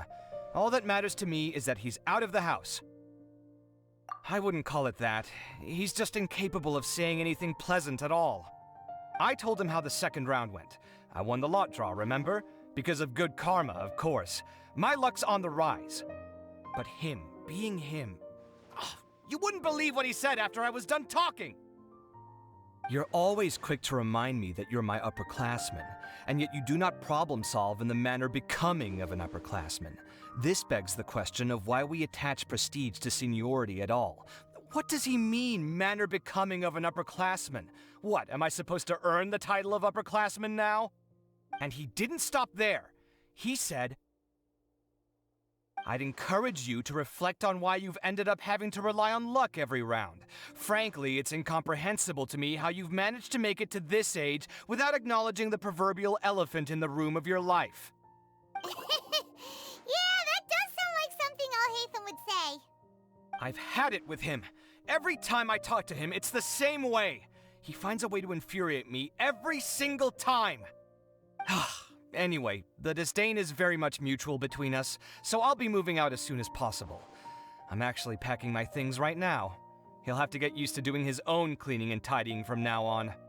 See those perfectly hung paintings on the walls? They're coming with me too. If his life wasn't utterly devoid of artistic sensibility already, it certainly will be after today.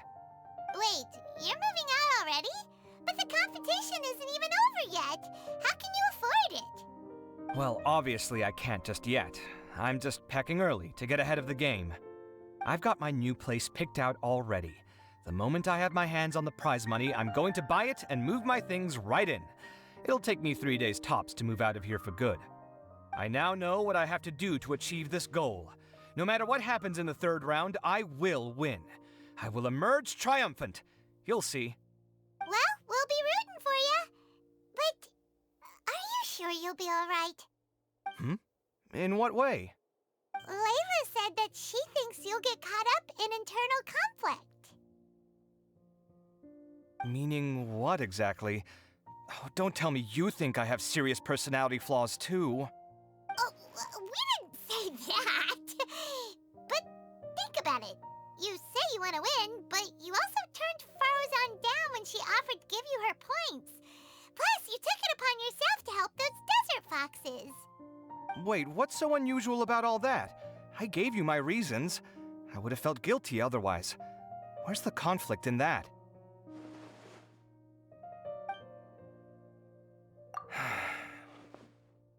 Well, when you put it like that, yes, why indeed?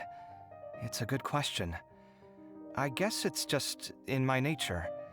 Plus, if I just did nothing, then there'd be no escaping the blame if something bad came of it later down the line.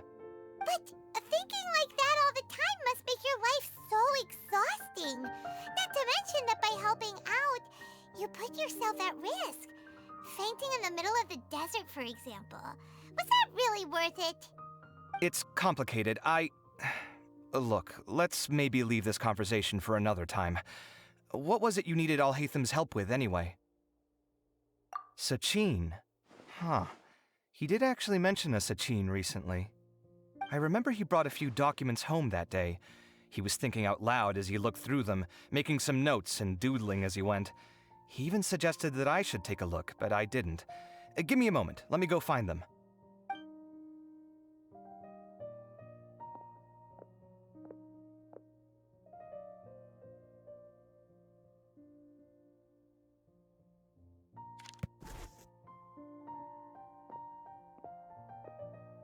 Ah, this is the one. Here, take it. You sure he'd be okay with this? With taking liberties? He's certainly okay with helping himself to my beer whenever he pleases. And anyway, he did ask me if I wanted to read his notes. I didn't see the point at the time, so he just left them on the side. He doesn't leave documents lying around unless he's okay with other people reading them. It's fine, I promise. Cool, if you say so. Okay, let's see what he's got on Sachin.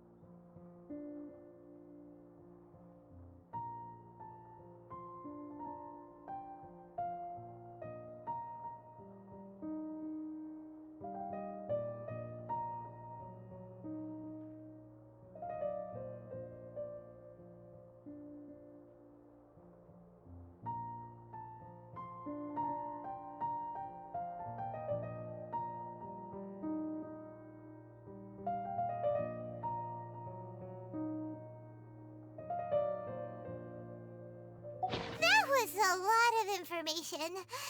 Paimon's getting a headache. So, to sum up, Sachin put the academia in charge of managing his estate and went off to do research, right?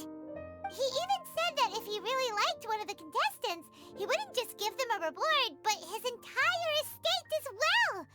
Oh, that must be worth heaps and heaps of mora. What? Are you serious? All of Sachin's wealth, that's more than I could spend in a lifetime, surely. Heck, if I got chosen, I'd be able to pay off all my debts, then buy a new place, and still have cash to burn. I could build another Palace of Alcazar's Array, except this time, I'd make it 10 times bigger. Oh, then there's that new project in Port Ormos, of course. The bridge renovation. To do it properly would take upwards of... Hey, snap out of it! You're getting way ahead of yourself there, mister. You're right. First, I need to focus on winning and moving out of this place.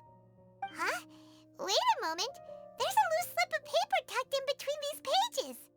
Did Alhaitham write this? It looks like he was jotting ideas down as he was thinking things over. Let's see. Two phrases have been circled. Sachin, dead or alive, unknown, and diadem of knowledge. Some of this stuff is just plain incomprehensible. Is this written in some other language? Let me see. Huh. I recognize this script. Give me a second. Lofty ideals may provide no defense at all against nihilism, but perhaps little decisions can. That's a rough translation anyway. I can't guarantee it's 100% accurate. There's another smaller line of text underneath. Why would he bring that up? Wow, it's so cool that you can actually read this script! We worked together on a project once when we were students. The title was Decoding the Runes and Architectural Philosophy of the Ruins of King Deshret's Civilization. I had to familiarize myself a little with this script at the time. Oh, interesting. So, any idea what Alhaitham meant by all this? Who knows? The way his mind works is one of the great mysteries of the world. Fair enough. Well, guess we've learned all we can here. Yeah, he better catch those crooks. But until then, let's just head out for a stroll.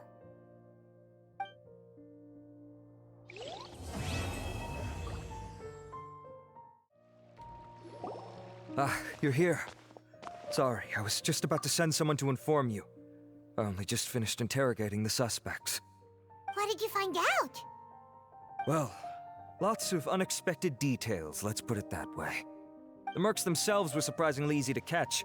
We just had someone dress up as Sachin and they took the bait. But then it starts to get messy. During the interrogation, we learned that they were hired by Sachin's own child. What? Why would someone want to kidnap their own father? What's up with that? It's anybody's guess at this point. In any event, apparently the guys we caught are just the tip of the iceberg. Most of them are still snooping around outside the city. We're diverting manpower as we speak to try and round them all up. Would you like to come along? Sure! Let's go get to the bottom of all this!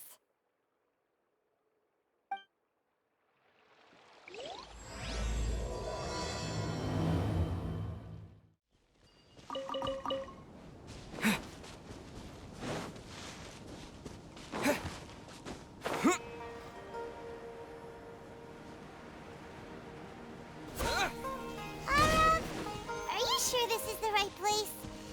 Something feels off. I'm positive. But I don't understand why they're all unconscious on the ground.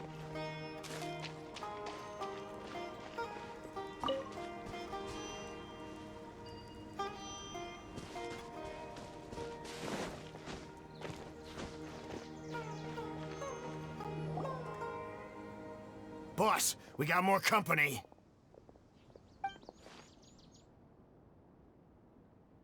Look, we were just doing what we were paid to do. You're punishing the wrong people here. You want the real culprit? It's this guy. He hired us to kidnap Sachin. What happened?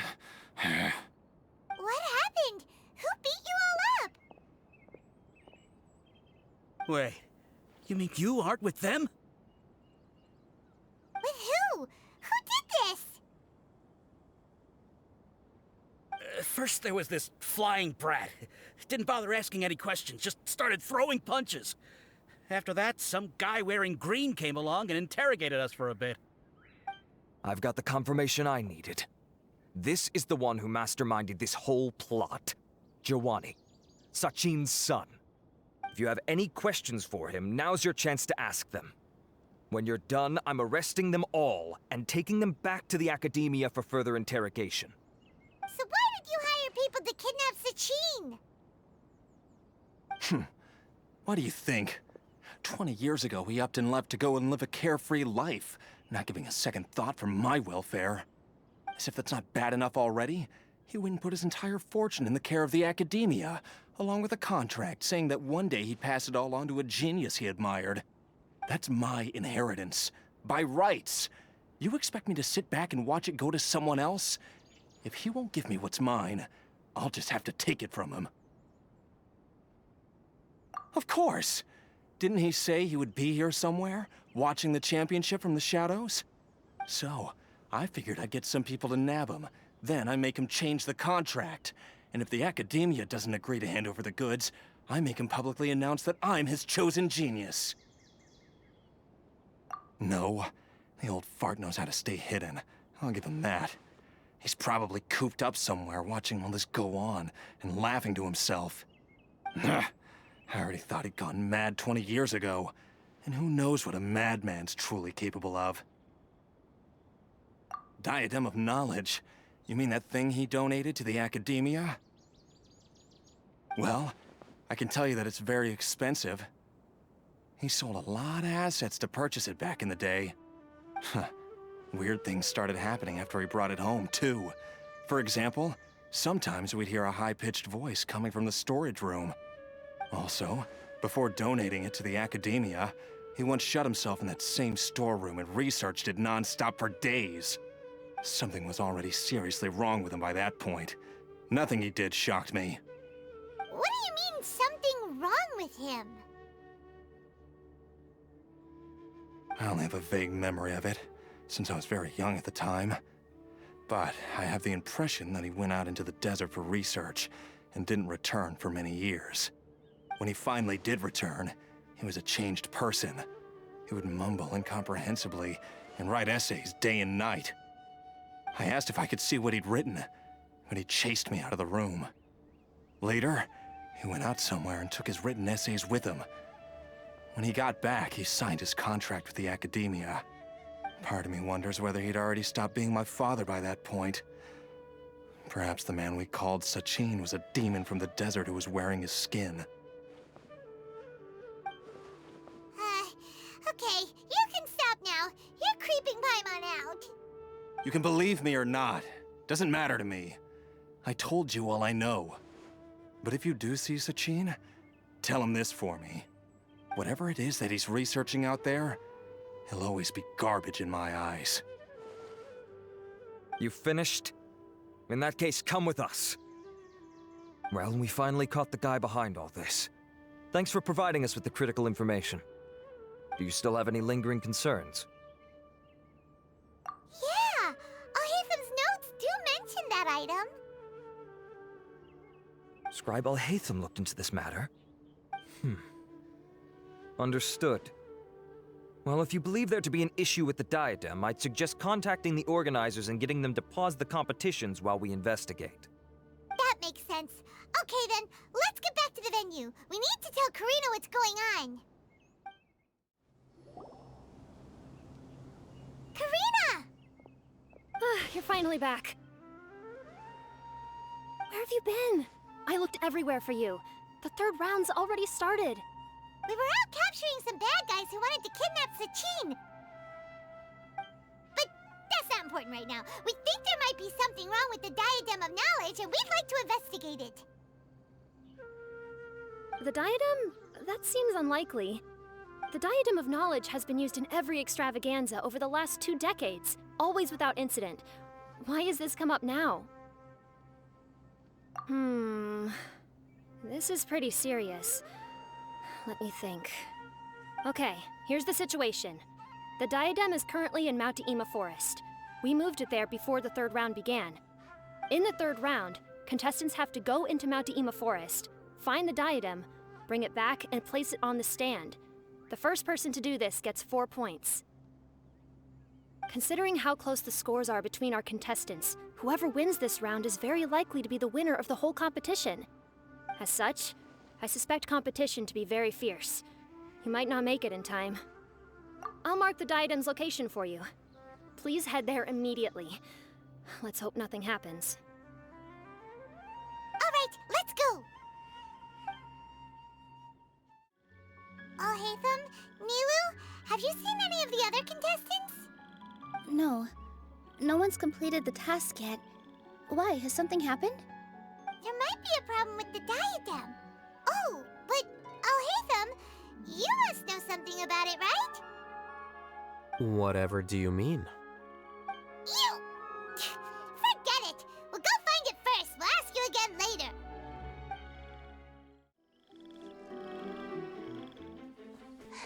Oh, looks like Layla has seized the diadem.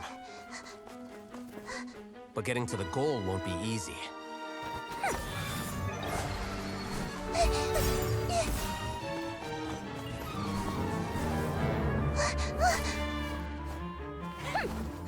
That guy enters the fray.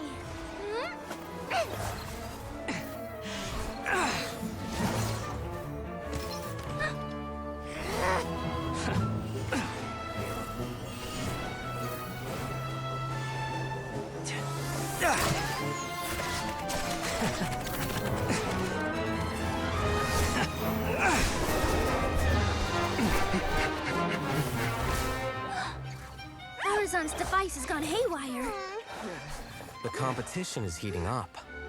Oh. And here's Kaveh bringing up the rear.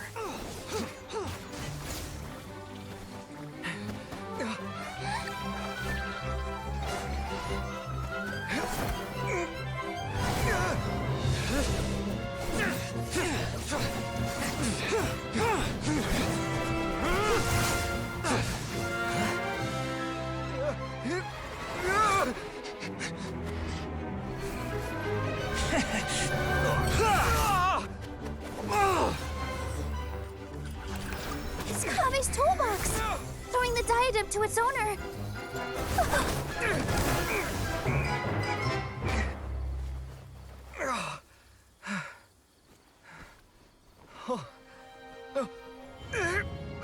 Yes, that's right. Put the diadem in place, and you shall gain all you desire. Who are you? I need you to get out of my head! I am confident that you will not disappoint me. What just happened to me?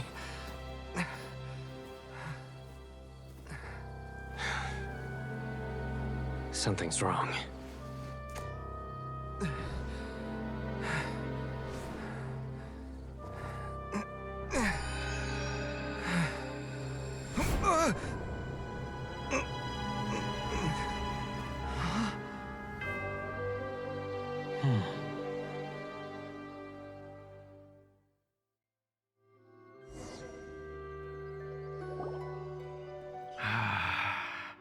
At long last, someone to inherit my estate, and with it, my research. Come, Kaveh. Come to me, my child. How do you know my name? Who are you? I am Sachin. Well, to be precise, I am but a fragment of Sachin's mind. Fate is a curious thing. Seeing you reminds me of another I once met. But you are made of sterner stuff than he, more cognizant of the trials and tribulations of this world. It is you who are worthy to inherit all that I once owned.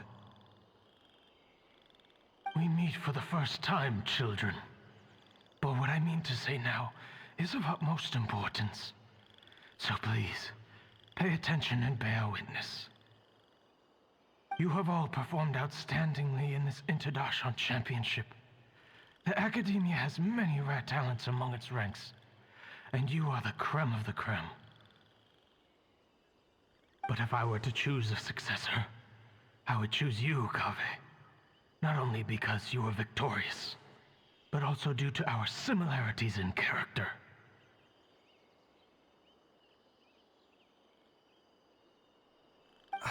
Me? Similar to you? Why, yes. Both of us have the misfortune to be idealists, and that is the source of our misery. 28 years ago, I came to the desert and lived there for 8 full years. What do you think I saw there? Alas, endless strife and slaughter.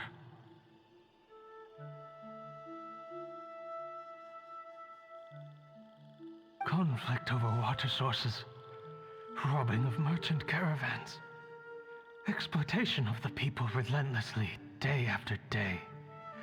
Beyond the wall of Samiel lay a completely different world from the one I knew. The things I witnessed there tormented me greatly. I wished desperately to find a way to save them. So, did you find a way? As a Vahumana scholar, I tried to use Vahumana knowledge to find the answer. I researched history and anthropology, performed countless experiments on human nature, and even sought out the scholars living deep in the desert who called themselves the Lost Darshan. But in the end, I found that the answer I sought simply did not exist. It was not possible to simply assign blame for these transgressions to any one party, for the sins are carved into humanity's very nature. Our nature begets conflict, and conflict begets destruction. This is the inexorable truth. The aim of my research was to draw lessons from history, but what I discovered was that history offers no such guidance. Things can only ever go from bad to worse. After this realization, I could no longer see the meaning in anything that I had ever learned. Consumed by an overwhelming sense of emptiness, I could no longer bear to face life. And so, I decided to bring my life to an end. But before I went through with it, a strange twist of fate led me to come into the possession of this diadem, which has the ability to preserve part of one's consciousness. Into it, I placed my experiences before requesting that the academia manage my estate. As I thought, the contract you signed with the academia was in essence your will. But if you'd given up hope on this world, why did you feel the need to do this? I mentioned that I had performed a great many experiments concerning human nature. You may regard this as the very last experiment of them all. The academia has no shortage of genius talents, nurturing the brightest minds of every generation. And so, with a handsome reward to draw out the worthiest of individuals, my hope was that one day, I would find one who could untangle the mystery of human nature once and for all, and help to move the world onto a better path. I see. So you desired a successor who was not only a genius, but who also understood the suffering of ordinary people. Such a person would have a clearer understanding of humanity, society, and the world. Huh? But did you ever consider that wealth numbs the human heart to the pain in the world? Even an idealist may be incapable of following through on your wishes after inheriting your wealth. You are highly intelligent, yet you are not the sort of person who would understand my line of thinking. To me, this is also part of the experiment, part of my investigation into human nature. Whether my successor suffers as a consequence of my research, or succumbs to an indulgence in pleasure-seeking, my research will have progressed. I grieve the fundamental sickness of the world.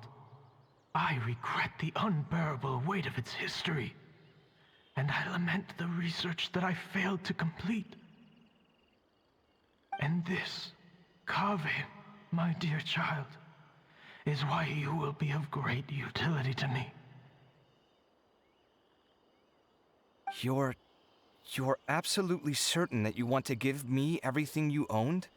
For me to do with as I please? I have faith in what I see in you. Now wear the diadem, Kaveh, and complete the journey that I could not.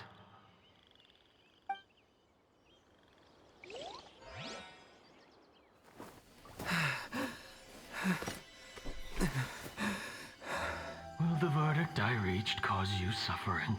Or will this newfound wealth numb your heart? I look forward to your answer, All of my research materials are being stored at our... Huh? I've heard enough! My life's enough of a mess already. The last thing I need is more suffering.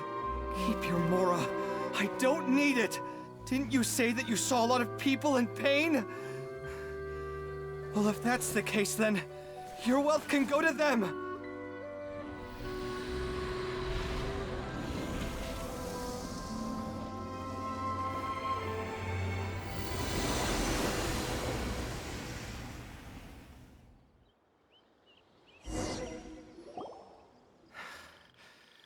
I guess that'll be the end of that.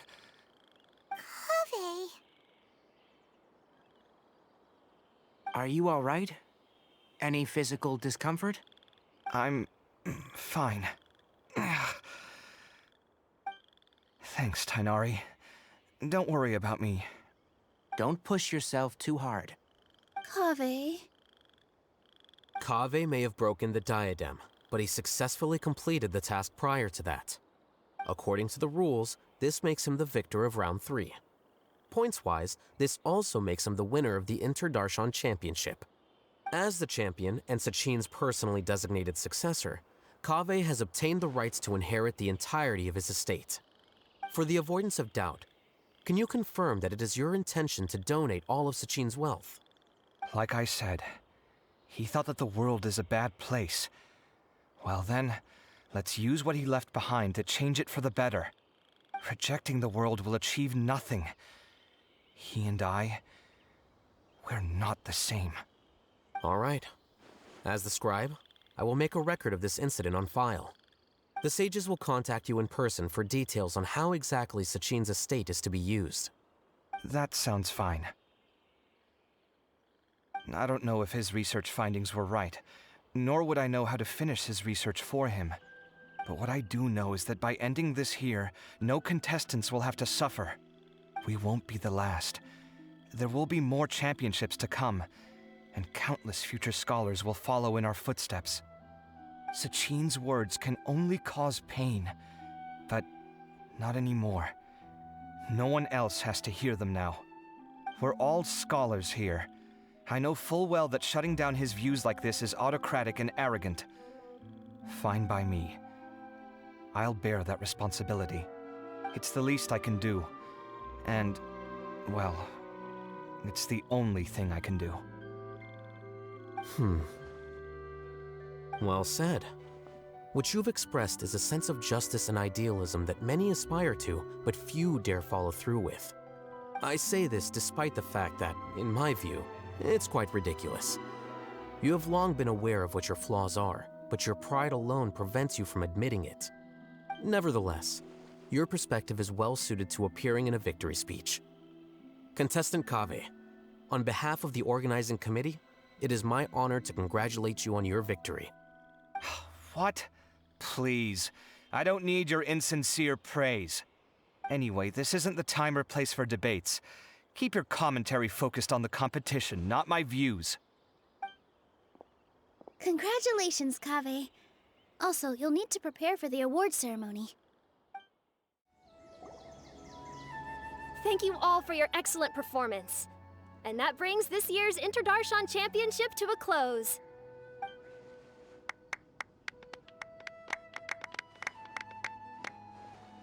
Finally, it gives me great pleasure to invite our champion, Kaveh, to the stage to receive his award.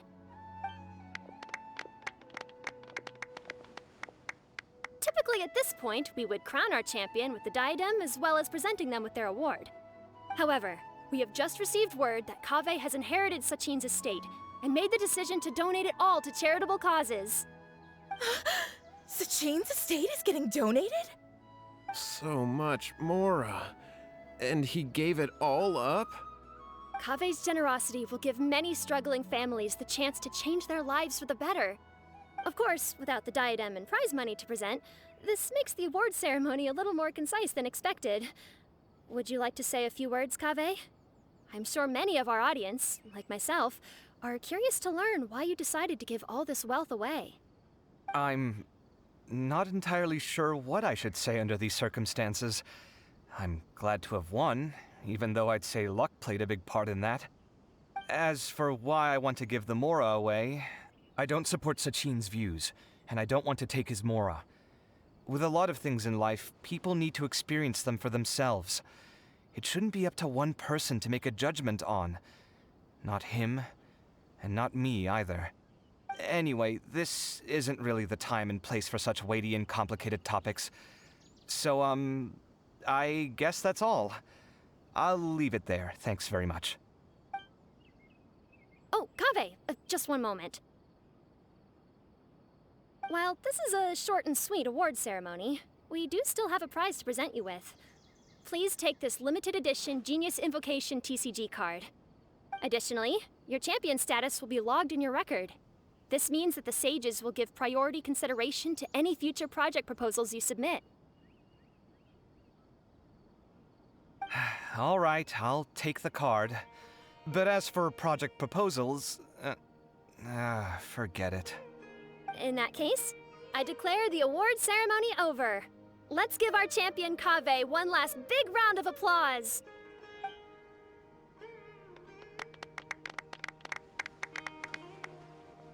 I still don't really get it. The sum of Mora would have been enough for me to live in luxury for my entire life. That just means you're not strange enough to understand the way that geniuses think.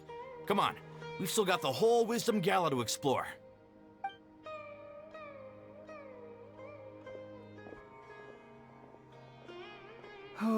Glad that's over. I think I'm quite good at giving speeches, but this one was just so tiring. Do you mean that you're still exhausted from the competition? Honestly, you don't look happy at all, but whatever else happened, you're the champion, you know? Don't you think you should be proud of that? I suppose. Oh, wait. Sino said he wanted the card, didn't he? And now I have it, right here. So you're gonna give it to him? But if it's a rare one, you should be able to make a tidy sum of more off it. Why would I do that? It's of no use to me whatsoever. I may as well just give it to him. Could you pass it on to him for me when you next see him? Whoa, whoa! This is a super big deal! You should do it yourself! Come on, let's go find Sino.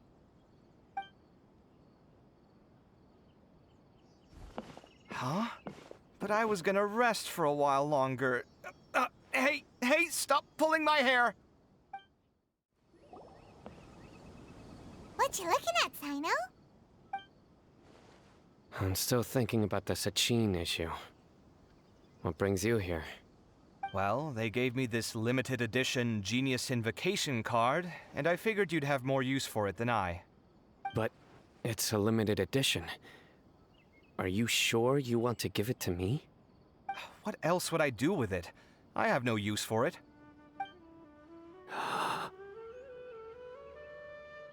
But it's limited edition. Kaveh, are you in trouble? You don't have to do all this. Just tell me what's wrong and I will help. Oh, that's not what I meant at all.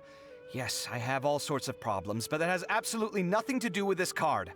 I'll figure my own issues out by myself. All right. In that case, I accept your generosity. But now that I realize that you have no concept of its value, I cannot simply take it from you. How about this? I shall buy it from you at a fair price. Namely, the price that the previous limited edition card sold for. Oh, come on. It's just one card. How much could it really be worth? 1 million more at the very least. Huh? How much? 1 million more? If you feel that's too low, I can go a little higher. 1 million more for a card? But you already have a whole bunch of these, shiny ones, don't you? I saw your deck last time we played. Not every card is this valuable, and some cards are exquisitely designed, but not rare. Huh. Well, I guess they must pay you plenty to be General Mahamatra if you're splashing out on things like this. But really, it's fine. I'd feel bad taking Mora from a friend. Don't feel bad. I save a lot. I can spare the Mora for this card. You don't spend all your savings on your hobbies, do you? You should watch that, you know. You definitely don't want to end up borrowing money in a moment of impulsivity. Living with debt is miserable. Sounds like you're speaking from personal experience. I guess you've been through a lot? I don't want to talk about it. In that case, maybe you're the one who should be listening to your advice. In any case, I, Sino, will take this precious card, and it shall join the deck of destiny. Kaveh, come with me in a few moments to collect the Mora. Thanks to you, I have achieved my goal for participating in this tournament. All right, if you insist. Far be it from me to refuse your courtesy any further. Well, at least I'll be able to keep on top of my bills this month. Maybe I'll even have some left over. In fact, let me treat you all to a meal later. Bring Tighnari and Kale, too. Well, this is what they call all's well that ends well. Paimon wonders how the other contestants are doing. Let's go check in with them, shall we? Since we're guest commentators and all. I'm telling you, you can't go wrong taking advice from me on what to wear. Back in the day, my fashion style was considered cutting edge by everyone in the academia. Really? Well, then, sure, Madame Faruzan. Maybe you could pick out a few fashionable outfits for us. Faruzan, Nilu! Even Dia and Candace are here! What are you all up to? Candace and I bumped into these two while we were strolling through the streets. Madame Faruzan here's pretty friendly. When she heard that we were buying clothes, she decided to give us some help. I don't really see anything I'm familiar with. Never mind. We can purchase some textiles and make the clothes ourselves. Let's go with the plain fabric as our base, and embroider red and pink flowers on. Oh, and some green leaves. Oh, wait a sec. You sure that's the latest style? That sounds a lot like what the older folks back home would wear. Don't worry. This style is a timeless classic. No thanks. This is actually sounding pretty weird. Wait. Madame Farzan's right. That style is a classic and used to be mainstream fashion. But these days, there's some other options too. If you don't mind, how about I pick some clothes out for everyone? It's not often that we get to meet up, especially since Candace rarely makes it to Sumeru City. Also, I know a few places where I can get a great bargain. Sure. I'm happy to leave it to you. I'll come with you to have a look. One always has to keep on top of what the youth of today are into. Madame Farazan? Come quick! She's over here! Who are you? We're new in the academia. We saw all the amazing things you did during the competition. Do you have any classes we could sign up for? Of course I do. And you're both very welcome to join. That's great! We can't wait. What's your area of research? Precision mechanics? I'm from Haravatat. Huh? But you seem like an expert in machines. Wait, sorry. I remember now. You were representing the Haravatat Darshan in the championship. Oh, their classes are so boring, though. I'm sorry, ma'am. Let me know if you run any other classes in the future. I'll be there. I knew it. What about you? Aren't you going to leave with your friend? I think you're amazing, Madame Farazan, and I'd like to learn from you for a while, if possible. I can take the class you're teaching as an option, even though cross-Darshan lessons might be a little tough to arrange. But I look forward to learning from you. I see. You're a good egg, child. Don't worry. Study under me, and I promise you, you will get the best teaching available. Thank you so much, ma'am. Well, I won't disturb you any further. See you in class. I don't quite understand what happened there, but congratulations, I think. Traveler, Paimon, would you two like to come and pick out some clothes? Sorry, we can't. We've got a meal with Kaveh later, and we have to check in with all the other contestants before then. Oh, by the way, have any of you seen Hat Guy or Layla? I don't know where Hat Guy went. We just saw Layla not too long ago, though. But she was hanging out with some other Ratahoa students, so we didn't get a chance to speak with her. Are you gonna go and see what she's up to? Ratahoa students? They must be the ones who voted for her to enter the competition, right? Oh, she didn't end up winning, so Paimon wonders how they feel about that. Let's go take a peek. I see everything. The classics are the best. Period. Hey! I think I might need some more practice if I wanted to embroider my own complex designs. Although, I'm no beginner with a needle and thread. More like upper end of intermediate? Welcome. Get your spices here. We've got all kinds. Dia and Candace are both pretty tall. That means they have a lot of options when it comes to clothes. These clothes all seem a bit too flimsy. Is there anything sturdier?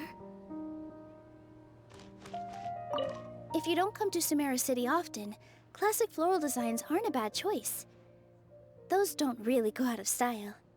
And of course, since you're putting this on your body, you need to consider the type of fabric the clothes are made from. Some materials might look stunning, but they can be terribly uncomfortable to wear. Agreed.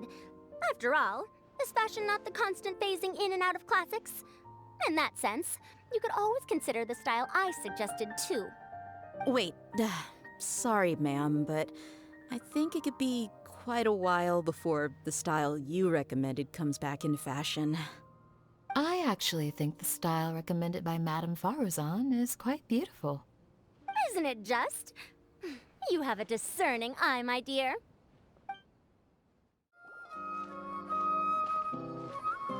I'm sorry, everyone. I could have done better in the third round. Oh, stop it! If you're going to beat yourself up after doing as well as you did, how bad does that make us look, huh? Heck, it's not like any of us had the guts to enter the championship. I didn't see the whole thing, but you were the only contestant who scored points in both the first 2 rounds, right? And I heard that you actually found the diadem first in round 3. You came so close to winning the competition. Aw, I just got lucky, I think. That can't be true. You had some really stiff competition out there.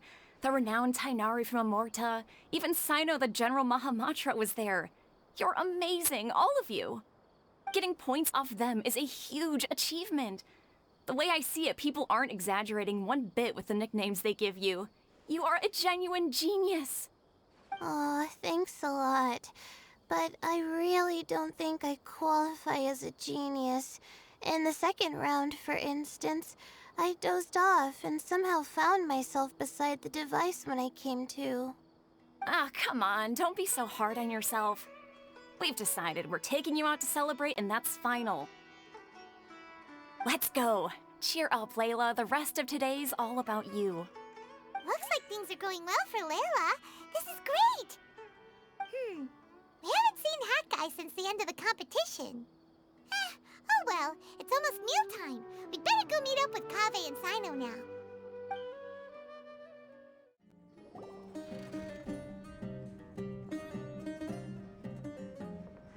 Are you sure you have enough to cover this? Don't blow it all at once. Don't worry. I budgeted very carefully, and this is well within my means. Anyway, I've lost count of how many times you've treated me. It's high time I return the favor. Oh, Traveler, Paimon, over here! Ooh, look at all this! Good food, here we come! I heard that you went to see the other contestants. How's everyone doing? Faruzan found herself a student, and Layla's classmates are bowled over by how well she did. We couldn't find Hat Guy, though. Who knows where he's gone? Al-Haytham's gone missing in action, too. Huh. The one time I'm actually in a good enough mood to treat him to a nice meal, he disappears without a trace. That guy. Where the heck could he have gone? I still have questions about that note he left. Well, whatever. He can do what he wants. Now, let's eat.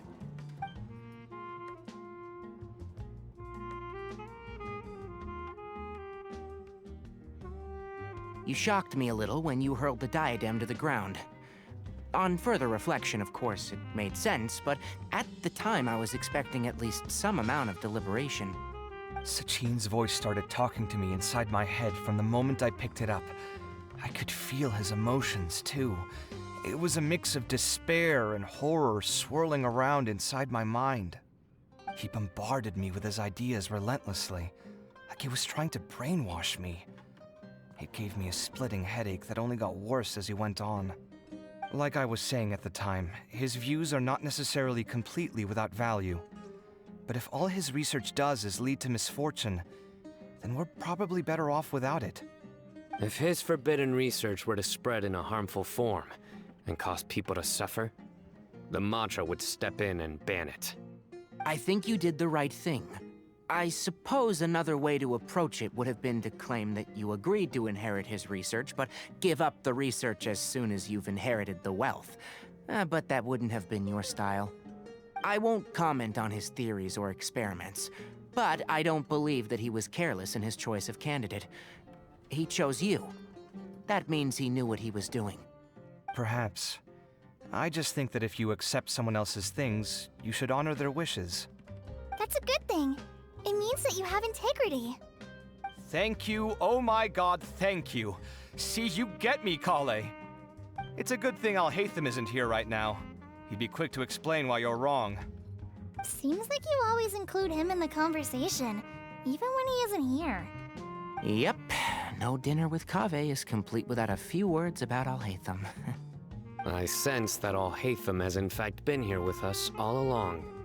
He's here? Where? Why didn't you tell me? He lives rent-free in each of our hearts.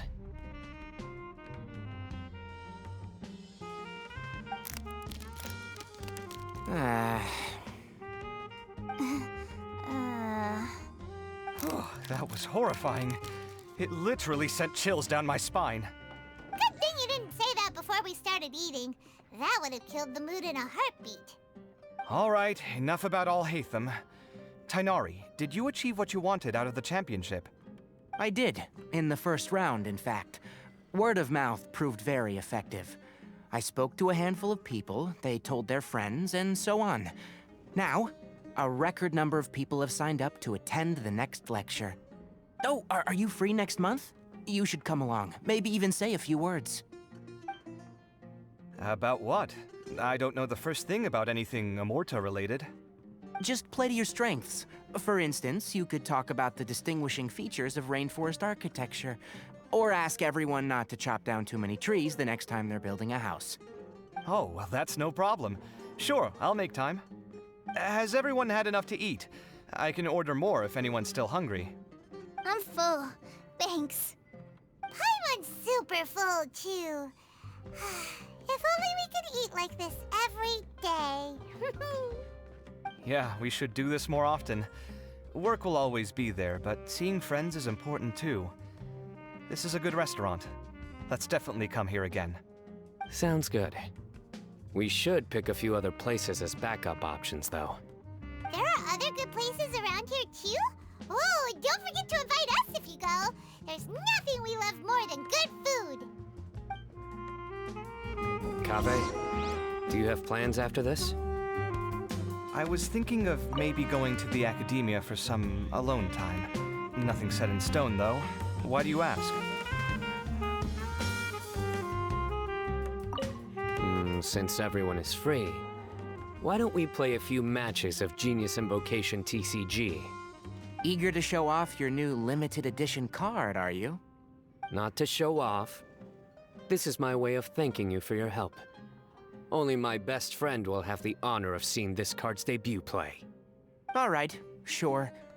I didn't bring my deck with me, though, so I'll need to borrow one. Actually, Master, I made a new one a few days back. Don't tell me you've been spending all your study hours playing cards. Come on, no need to be so stern. They do say that your innate interests are your best teacher, don't they?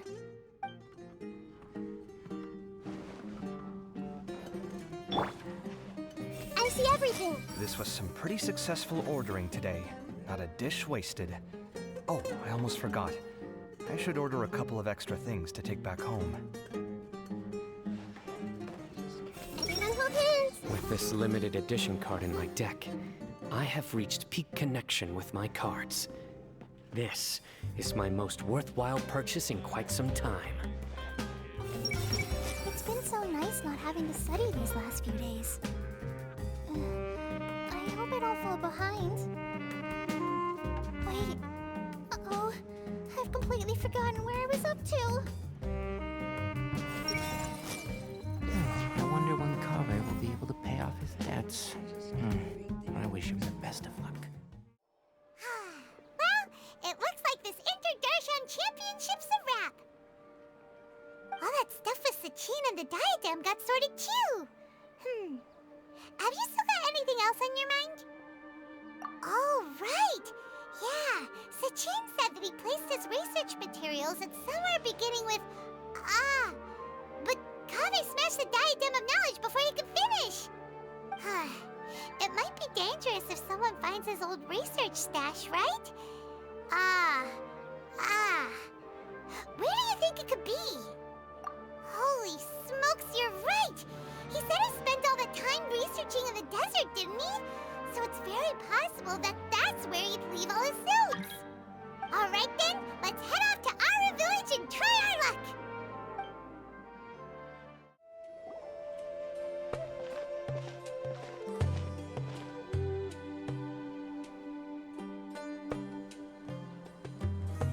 Didn't expect to run into you here. Oh, hey, them. What are you doing here? And what are you reading? Are those? Sachin's notes? Yes. I came across his profile while I was organizing some documents and became interested in his research. If it wasn't for that, I never would have agreed to being a commentator. I had a hunch after seeing the fragment of his mind, and sure enough, I came here and found his research. Wait! So, you've read it already? Are you alright? How do you feel? I think you may have misunderstood something. The reason Sachin chose that architect to inherit his research was that only he could really empathize with both the calamity and the humanity that these notes seek to convey. Only one who resonates with these sentiments would suffer and begin to think of history as bleak, the present as perplexing, and the future as pessimistic. Empathy is a double-edged sword. Clearly, I am not the same sort of person as Sachin was. Empaths have many friends, and their wide social circle comes with certain societal advantages. But this also makes it hard for them to achieve their goals. Why's that? All important things in life involve other people. As such, it's extremely difficult to live a life that causes no harm whatsoever to others. If you really want to achieve your goals, you have to be prepared to make enemies along the way. Not everyone can deal with that reality. And that reality is like the material here. Objective, heavy, negative. But, at the end of the day, for all these experiment results and conclusions, it's just one person's perspective. Sachin's. So, what are your thoughts now that you've read it? As a scholar, Sachin was without a doubt a genius. He laid the blame for the darkness in the world squarely on humanity, experimented extensively with reliable results, and drew logical conclusions. In that sense, one might say his views were correct. So, people are bad? And things can only ever get worse? All of that's true? That is not a question for me to answer. Someone else will arrive shortly. You can ask them instead. All I will say is that the world is not built on correctness alone. Sometimes, being correct means nothing at all.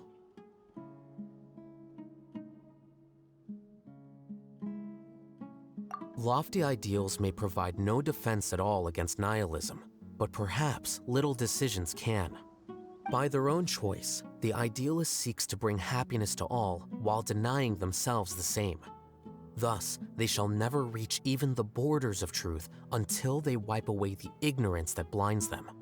I've never been able to agree with certain philosophies. Even Sachin himself struggled to comprehend the notion of sacrificing oneself for the greater good. But sadly, all viewpoints will find their supporters, and the way we see the world largely decides our fates. All right then, I got what I came for. These research materials are yours to look after. I'll be off. Wait, so you came here just to read this stuff? You missed out on a big get-together, you know. A get-together? Ah, yes, that makes sense. This is a good opportunity for that sort of thing. Guess what? Kaveh treated everyone this time. Then I'm sure he packed up the leftovers for me. See ya. And there he goes. Well, it seems like he really wasn't affected by this research. He said that someone else would answer our questions. Who do you think that'll be?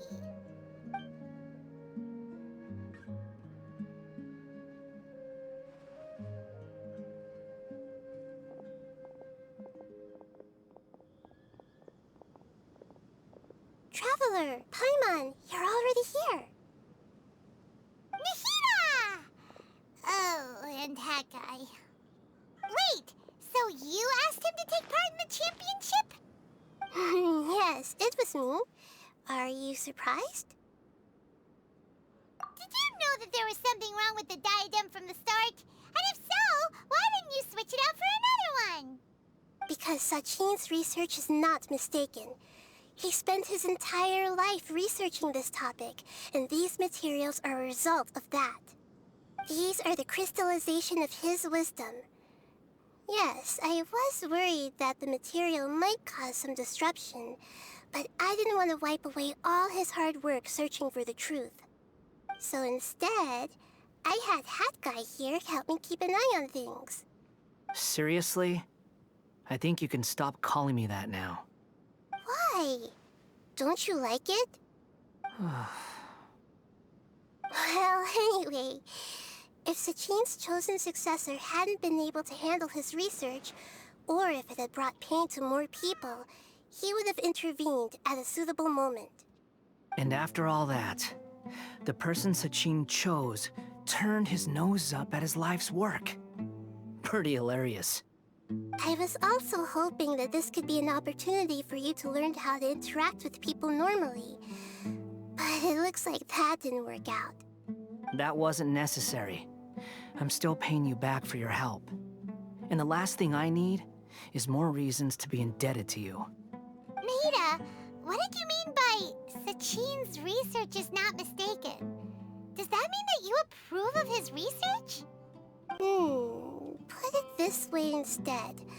Truth to me is like a shroom boar. Some people only see the mushroom on the shroom boar's back, and they conclude that the shroom boar is a mushroom. Others see only the shroom boar's body, and they declare that the shroom boar is a boar. Still others look deeper inside, and determine that the shroom boar is meat. These conclusions are all correct in their own way, but none of them objectively describe the shroom boar.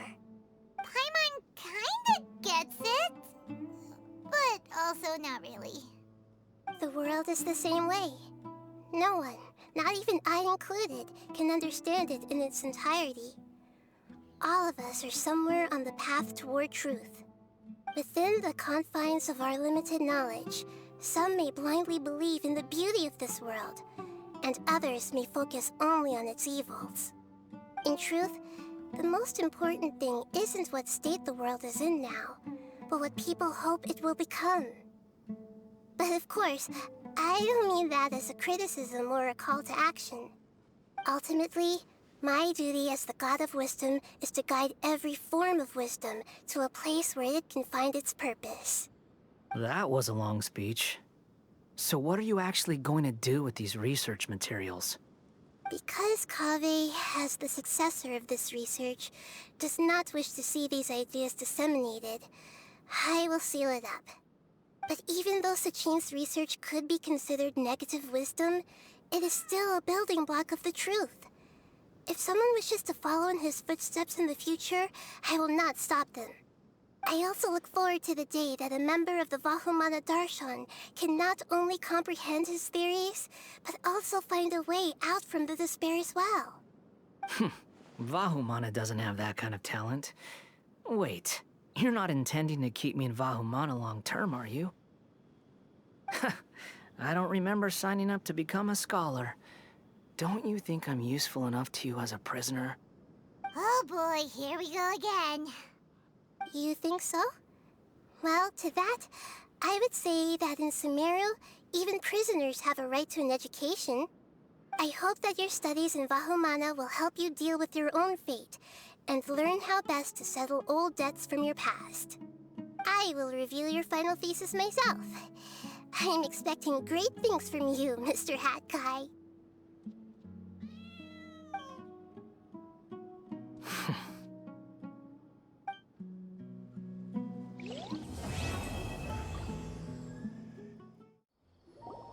20 years ago, the Academia had just received Sachin's estate. To celebrate the huge investment, the Academia Extravaganza that year was grander than usual. I was very young then, and I remember seeing posters for the Interdarshan Championship all over the city. I couldn't help but mention it to my father. I even told him that I really liked the look of the diadem. It was so unique. So he said, "Why don't I win it, so I can let you play with it for a few days?" That made me very happy, and I nodded enthusiastically. But to my surprise, he didn't win. And when he got back home, he seemed extremely depressed. Later, he left home, saying that he wanted to do some investigating in the desert. The quicksand got him not long after that. For many years, I couldn't face up to it at all. If I just kept my mouth shut, maybe none of it would have ever happened.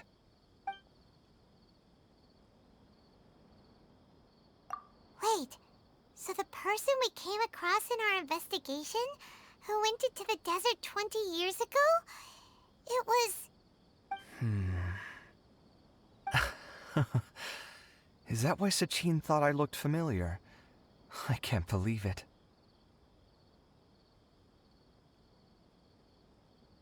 My father was always too kind for his own good. Sachin's research would have saddened him greatly. He must have gone into the desert when he heard about it to find those who were still suffering. It all makes sense now.